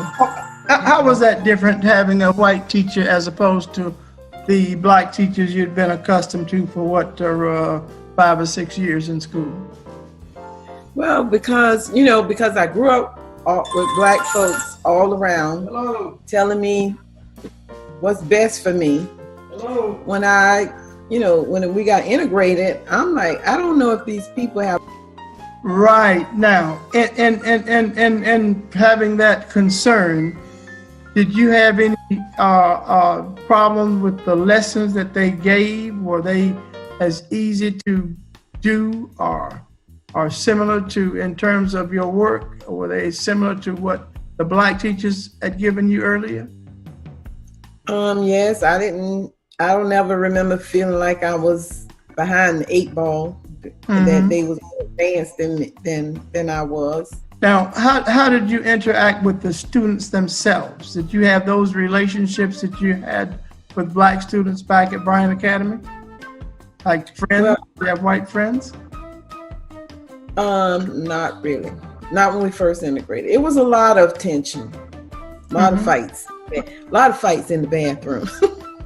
Really? Who was fighting? Blacks against whites, whites against blacks? Yes. Who were pushing? Yes. And you try not to get hung up in the bathroom with a bunch of them, because it's a lot of they'll try something. So you had whites attacking blacks? Yes. Blacks attacking whites? Well, in my experience, the white kids was the aggressors. Oh my They God. didn't want us there. So how long were you in that environment before you went to Fernandina? From 5th grade to 9th grade, because when I went to Fernandina, I was a 10th grader. So that's a good bit of time. So now when you got to Fernandina, were things quite like they were in Yulee, or was the environment a nicer environment? Well, before I went to Fernandina, things had gotten a little better in Yulee. It was that initial integration that was real intense. But each year, it seemed to be a little less intense. So by the time I got to Fernandina school, it was second nature to have white teachers and white kids in class. That was just the way the world was, huh? Mm-hmm. Now, while you were at Yulee, do you feel that the white teachers treated black students and white students pretty much the same? From my experience, most of the time, yes. I didn't have a lot of problems with the teachers themselves. And some of the teachers, I hear them talking about the black kids, the way we dress and stuff, and it was like some of them felt like they sound like they were shocked that we wasn't looking like vagabonds. Right. It was like, I in my mind, I'm thinking they expected us to dress all raggedy when we come over to this school or what?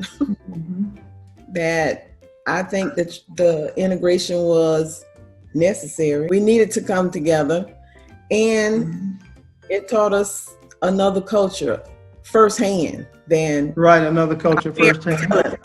Instead of our parents telling us, how white folks are and what white folks do, we was able to experience it firsthand, and we realized some of the white kids were nice people. Right. That was a good lesson to have learned there. That was really good. Well, Gwendolyn, thank you so much for sharing with us. We appreciate you more than you ever imagined. Thank you.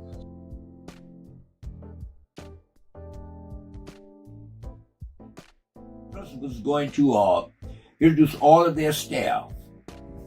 Got to Fernandina Beach Senior High School at biggest staff. Mr. Rakoff, introduce your staff, please. Introduce everybody. Got to the junior high school, quite all but Mr. This, Mr. That, Mr. That. Now we're going to use all of the black schools now. JB, the man by the side of the road, the school by the side of the road, JB.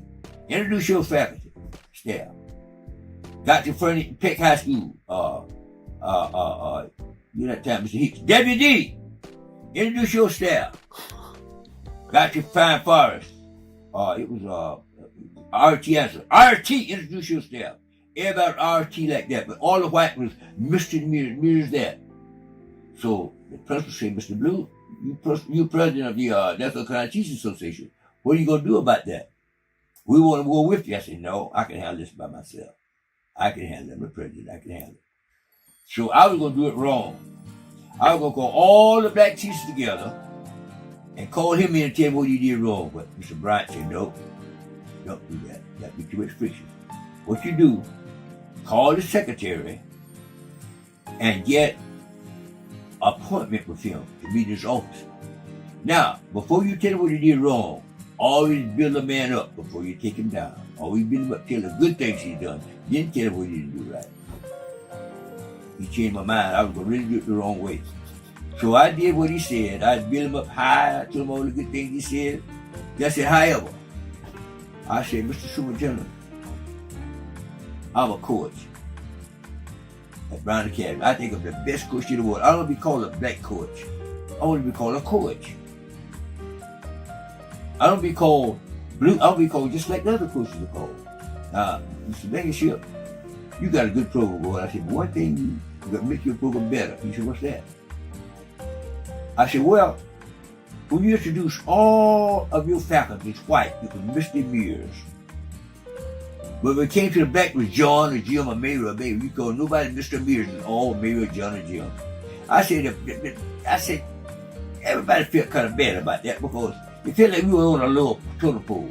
I don't want to be called a black coach. I want to be called a coach. If you don't think I'm a coach, fire me. I said, I want to be called a coach. I don't want to be called a black coach. I said, you do this to these principals. They feel bad. They feel bad because they're doing everything they can, and it seems like they just put out, well, and what can they call me Dean, what can they call me? I said, yeah, but they don't call you that. I said, if you did this for everybody felt bad, Mr. Blankenship. I said, if you want a really good school system, everybody the same, Mr. Blankenship. And everybody be a teacher, everybody be a principal like that, everybody be a coach. Not a black coach or white coach, be a coach. I said, you have a good school system. Man, he changed his attitude all the way around. But you have to build a man up before you can tear him down.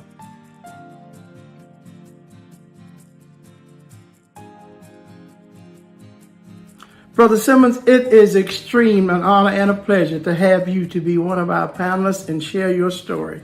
You are well known for your recall of details for historical facts. We're going to tap your intelligence today for some of those facts. We appreciate you more than you'll ever imagine. We appreciate the fact that you come to bring your story to make the big story bigger. Brother John, tell us a little bit about your experiences. Tell us a little bit about what you recall in terms of work opportunity for blacks, for coloreds, as they called us at that time. Share with us, please. I was raised usually on the Harper Chapel Road, but it was a turpentine place back in the day. And well, turpentine was like they went to they had a procedure on it, you know. They raked around the tree to keep the fire from burning the tree, and then they would have what they call chip it. Mm-hmm. They go there and they chip on both sides of the tree, and then they would hang a cup, and then where the turpentine would run down in the cup.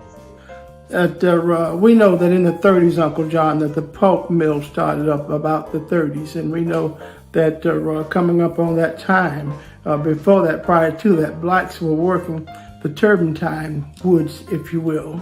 Tell us, how was that transition for blacks to go from turpentine into the pulp mills? You know, they started cutting trees, you know, and pulpwood became the main job in our area for black people, because that was a rugged and a hard job. Mm-hmm. And it took a good man to handle that kind of thing. There's machinery out there now, you know, but there wasn't nothing but black people doing pulpwood. But now there ain't nothing but white people doing it, because they got air-conditioned tractors, air-conditioned loaders, mm-hmm. radios, and everything else in them. Well, see, that big wood back there, they call it virgin timber. See, because that was the beginning of it. It was old and seasoned. But these trees now mostly planted. See, back there, they didn't plant trees. We know that in the area, there was somewhere between 9 to 10 schools. We know that many of those schools were in the church, at the various churches. We know that. Were you in one of those church schools? Where were you? Tell us a little bit about your experience. See, my mama told me that she went to Grosse, Florida to school, because they didn't go no far in 6th grade. That's where she went, 6th grade. Okay. That's where she went to school. I went to school in Yulee, the old school back out there in the woods. Old houses they had there, you know. Uncle John, tell us a little bit. I'm calling you Uncle John, sometimes Mr. Simmons, sometimes it's that nephew of yours, Dan Rose, has got me I'm inclined to lean with Uncle John. Uncle John, tell us a little bit about the school in the quarters. Did you attend that school? But I guess it was just Yulee Elementary, I guess. I don't remember being no name after anybody. Who were some of your teachers? Who were some of the instructors at the school in the quarters? The teachers was, when I started, Miss Bradley was the principal. Okay. And she was from Fernandina.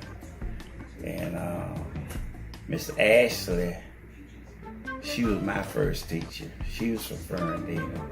And then Josh Dove, he was my 4th and 5th grade teacher. All right. And then that's when Mr. Coward, after Miss Bradley, Mr. Coward became principal. And he brought his sister, Miss Madrick, and a lady named Miss Thomas from Jacksonville with him to join Mr. Dove, Miss Ashley, and Miss Clemens. Mm-hmm. Those were the teachers when I was going. What grades did you complete at the Yulee School, the school in the quarters? I went from 1st to 5th grade there. Uncle John, who were some of your classmates? Jackie Mitchell, Isaac Small.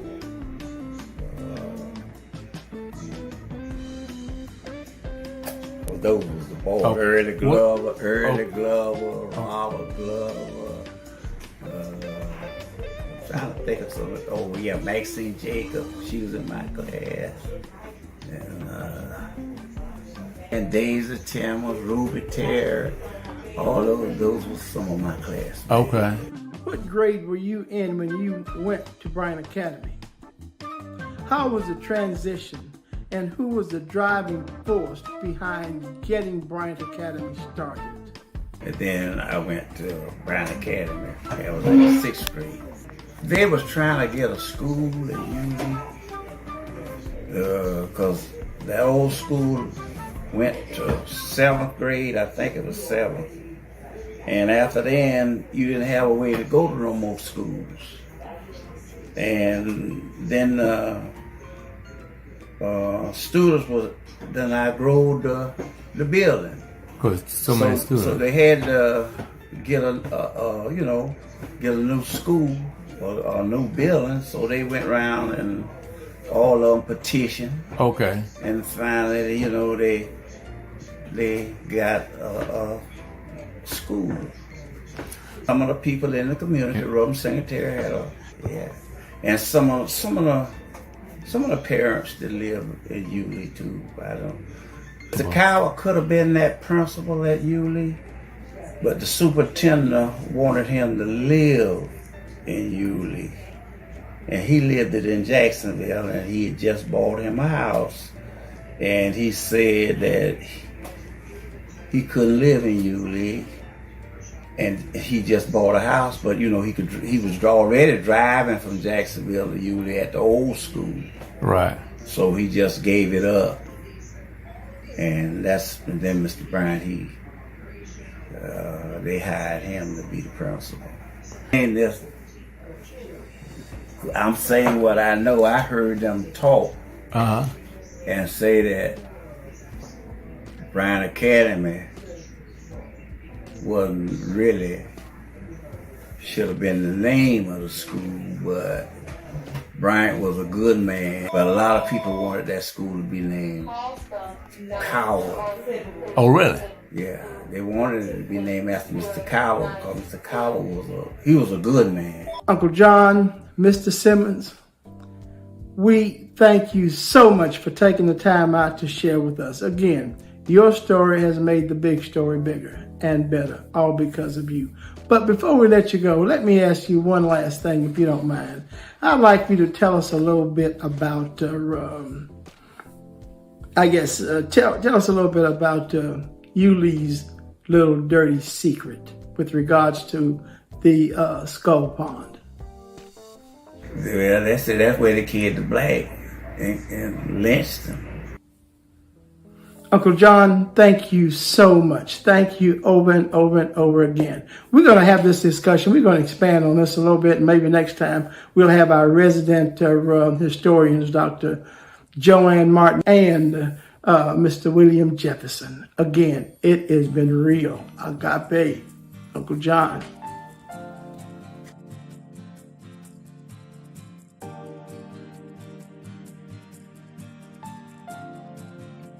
Well, Mr. Bryant had some boxing gloves. He let them box. Get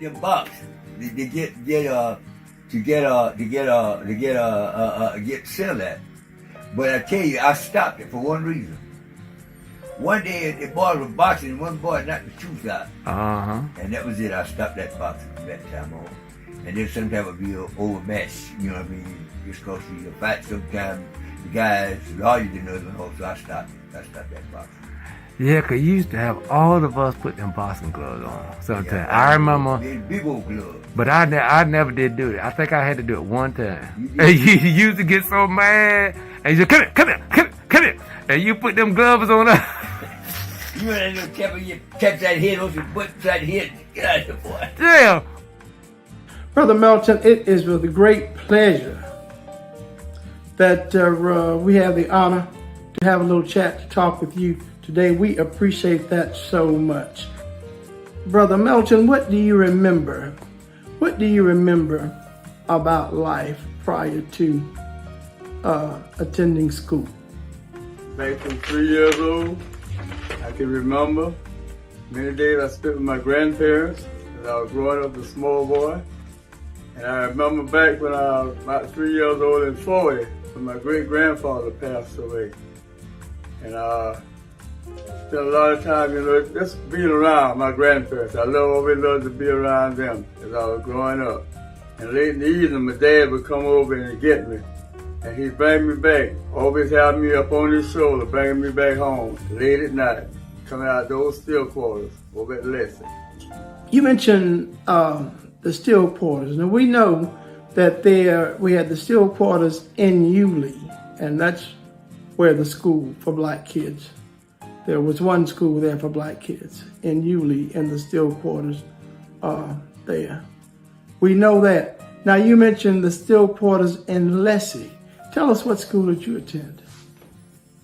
Well, I first started off at school when I was 6 years old at Brickyard Elementary School. I went there to 7th grade, then we was transported to Yulee Bryant Academy School. And went there for 3 years. Then I was transported to Fernandina Beach to Peck High School. Where was your first grade school? My first school was located at a little town called Leslie, about 9 miles out from here. What were the names of the schools that you attended, all of them? Brickyard Elementary, and Bryant Academy, and Peck High, Fernandina Beach. You attended 3 schools for black children. You've taken us from, I guess, elementary school all the way through junior high school, through high school.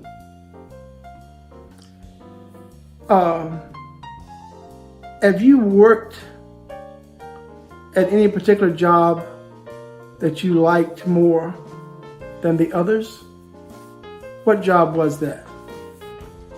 Rainier, I think that was my best job. I worked there long enough to buy me some land and bought me my own place, and I was able to live better by working at Rainier, and I think that was the best job I ever had. I was able to support my family. We appreciate you so very much. You said some very powerful things. The one thing that I really have a tremendous appreciation to show the quality of man that you are. And that's the part that you said you Rainier. That was a good job, and you took advantage of that opportunity. You purchased land, you built a home, and powerfully, very powerfully, you said you supported your family. That's what men do. That's what great men do. That was a very powerful statement. In closing, what church do you attend? Where's your membership? Church of God by Faith, Solid Rock, Yulee. We thank you very much. We appreciate you more than you'll ever imagine. Take care, brother. Bye now.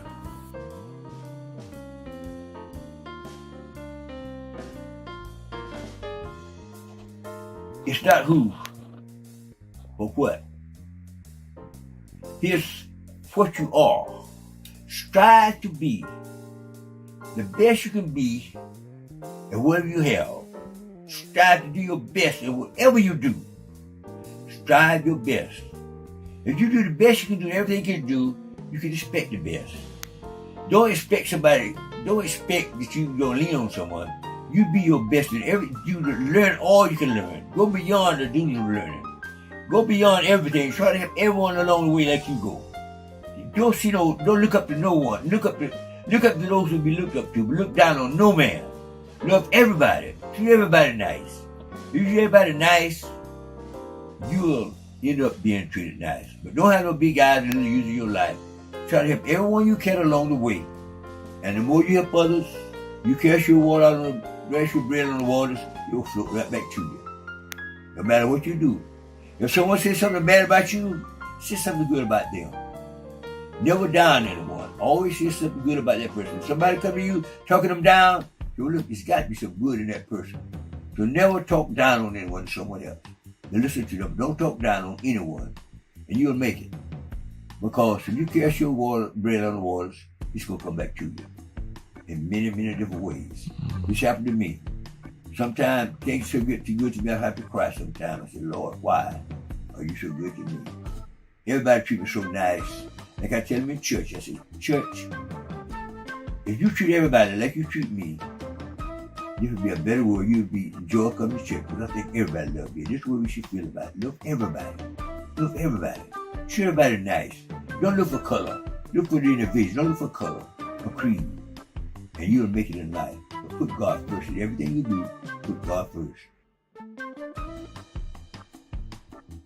Let me ask you a little question. Share with us, tell us, how was your Yulee experience being a student going to school in Yulee? And tell us, where was your school located? I know that there was a railroad track between where you lived and where the school actually was.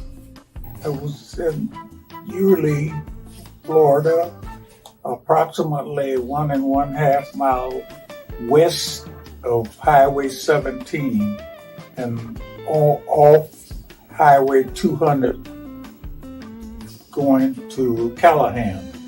And it was located in the still quarters. There was a little village where they processed gum to make turpentine.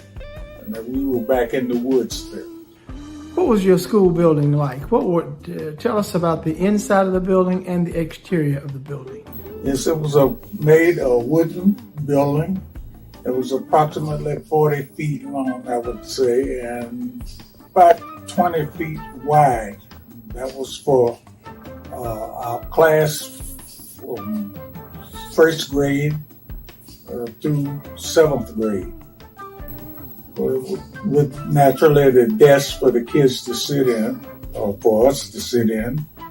And close as I can remember, it was 4 rows, and it was divided into the lower and upper, 7th grade, and from the 1st grade. One room, the building, when it was started, it was one room that was open bay, and later, I think I was in about the 4th or 5th grade, they put an extension on the back and made for about the same size of the original school. So, and then before I left there was 2 rooms. Yes, there's quite a few windows there, but if you got doing classes, if you got caught looking at the windows, that was punishment. Now, how did you guys survive those cold North Florida winters? What kind of heating did you have?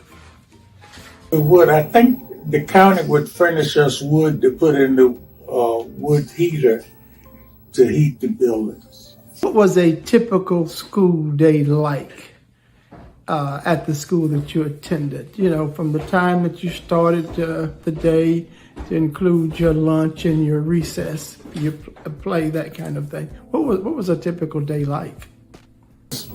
I think it started around 8:30, and you definitely had to be on time. Sprelly didn't play being late, so sometimes the train would cut us off, but if the train blocked us from getting to school, that was the only excuse that we had from doing to it.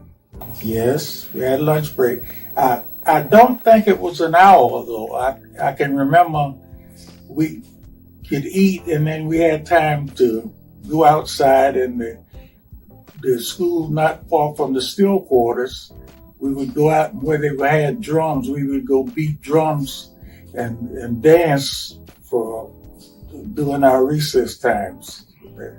Yes, we did have recess then. Let's give our panelists a big round of applause. They did a wonderful job. I'm going to summarize our closing. Our panelists made such wonderful remarks, shared so much information, gave us real big overview of what the climate was like during this period of time before Bryant Academy and during Bryant Academy. That Mag sort of kicked that off. And one thing she said, you can't go too far. I thought that was so powerful. George Gilliard demonstrated how you can take the military and make a great career. Leo Green said when he was asked, what would you tell the children? He said, encourage them. I thought that was absolutely so powerful. John Simmons said, Mr. Bryant was a good man. Then later he said, Mr. Coward was a good man. So that helps me to conclude that our education has always been in very good hands. Mr. Blue, our assistant principal, Mr. Blue. Mr. Blue said that Bryant Academy students wanted to be something. Bryant Academy students wanted to be something. Joseph Middleton said that he got his best job at Rand, and with that job, he took his wages, he bought land, he built a house, and he supported his family. That's what Joseph Middleton said, and that's what real men do, support their families.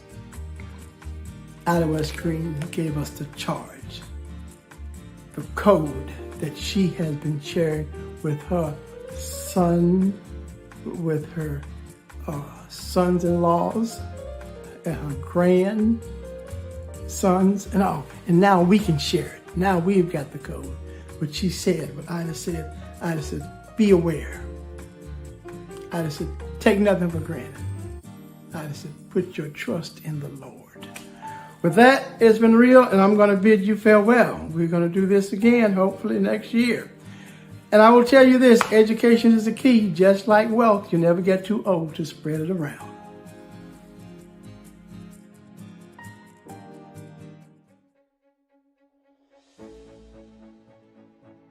Good afternoon. My name is Lois Mitchell Shepard, and as a proud alumni of Bryant Academy, it is my honor today to pay tribute to some special, extraordinary people and organizations who assisted in making the Bryant Academy Grand School reunion a reality.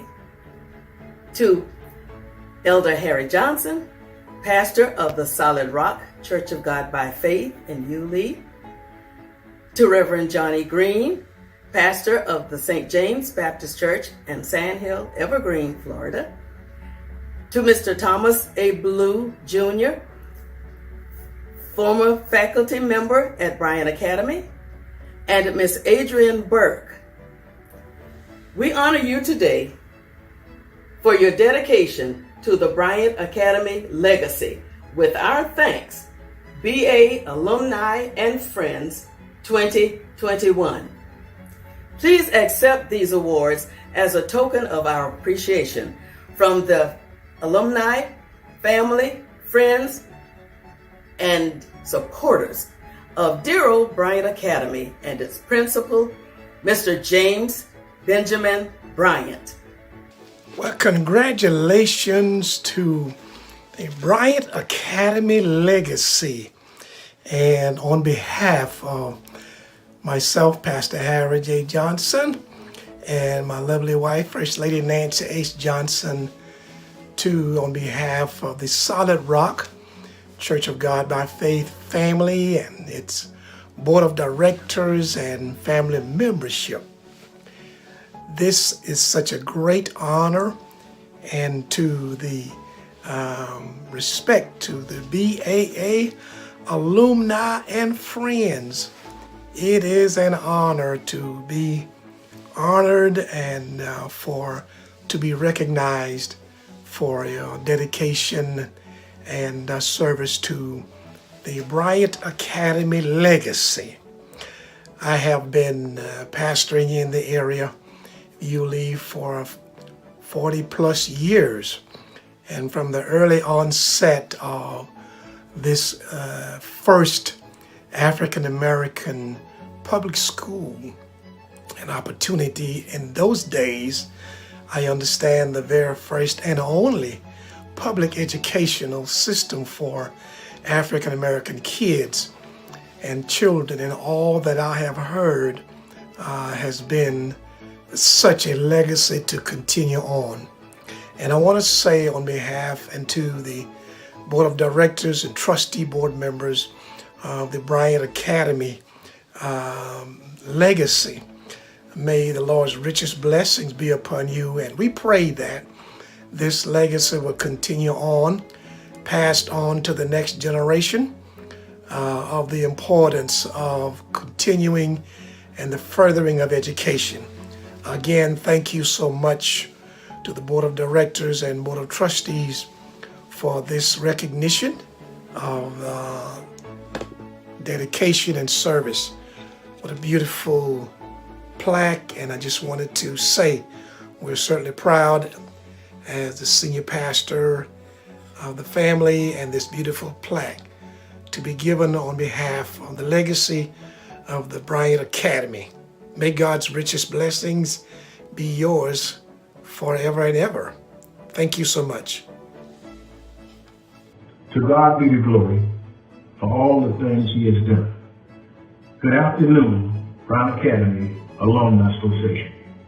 It is with great pleasure that I accept this plaque on behalf of St. James Baptist Church and its entire congregation. Congratulations to the Bryant Academy Alumni Association for a job well done. Everything has come full circle now. Peck has a marker, Pine Forest has a marker, and now Bryant Academy has a marker. God is so good, and all the time He is good. Congratulations once again for a job well done. To God be the glory. I would like to thank the alumni, friends, and family for this award. I've received many awards. This is one of the greatest awards I've ever received. It shows your love for me. I would like to thank all of you very, very much for even thinking about me. Again, thank you very, very much. Hi, Adrienne Burke here. Thank you so much for this absolutely lovely plaque. I'm so touched and honored that you all thought to send me such a thoughtful gift. It's truly my honor to have helped with this project in a small way. So really can't thank you enough. It really made my day. Thank you so much to all of the Bryant Academy alumni. It's absolutely beautiful. Thank you. But really, this is about you. Congratulations on the marker. Congratulations on your ceremony. It's really wonderful to see the alumni come together and celebrate Bryant Academy and Principal Bryant. It's just amazing. So kudos to all of you. It's a wonderful event. Thank you so much for having me be a part of it. Stay safe. Okay, the Bryant Academy Grand School Reunion Committee would like to thank you for joining us for today's events. Our intent was to share the rich history and the legacy acquired at BA. This was accomplished through our principal, faculty members, cafeteria workers, and our parents. It takes a community. We were separate but not equal, but through determination and being taught self-worth, we were able to succeed. Boys were taught to be young men, and girls were taught to be young ladies. We invite you to revisit today's events on Facebook group page and on YouTube. Share it with a friend or relative. I have to thank all of the financial contributors, our alumni, our family, and our friends. You made today a reality.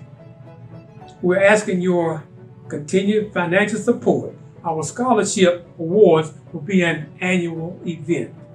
Thank you and blessings to everyone.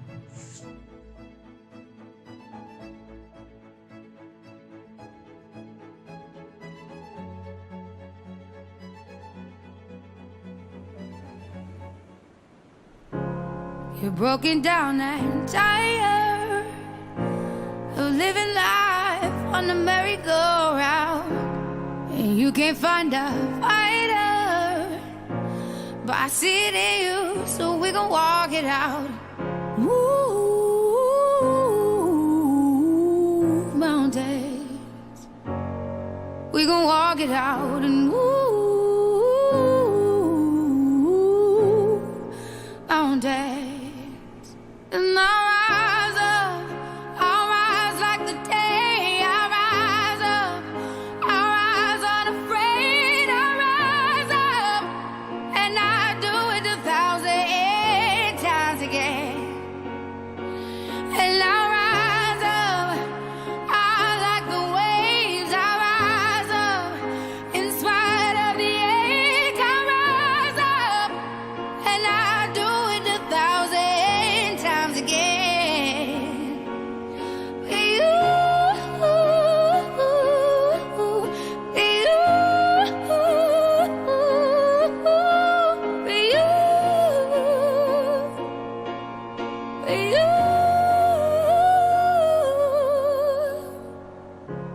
The silence isn't quiet, and it feels like it's getting hard to breathe.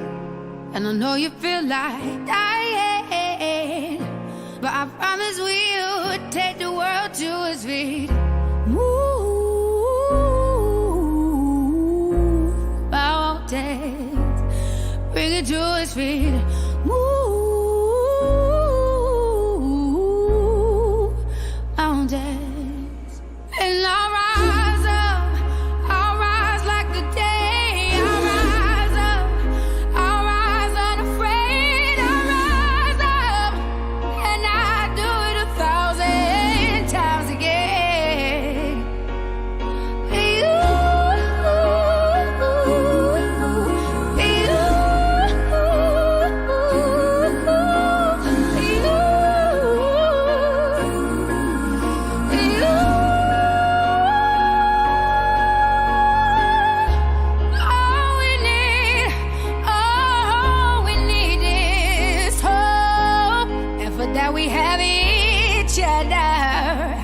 And for that we have each other, and we will rise, we will rise, we will rise, we'll rise. I'll rise up, rise like the day. I'll rise up, in spite of the ache. I will rise 1,000 times again, and we'll rise.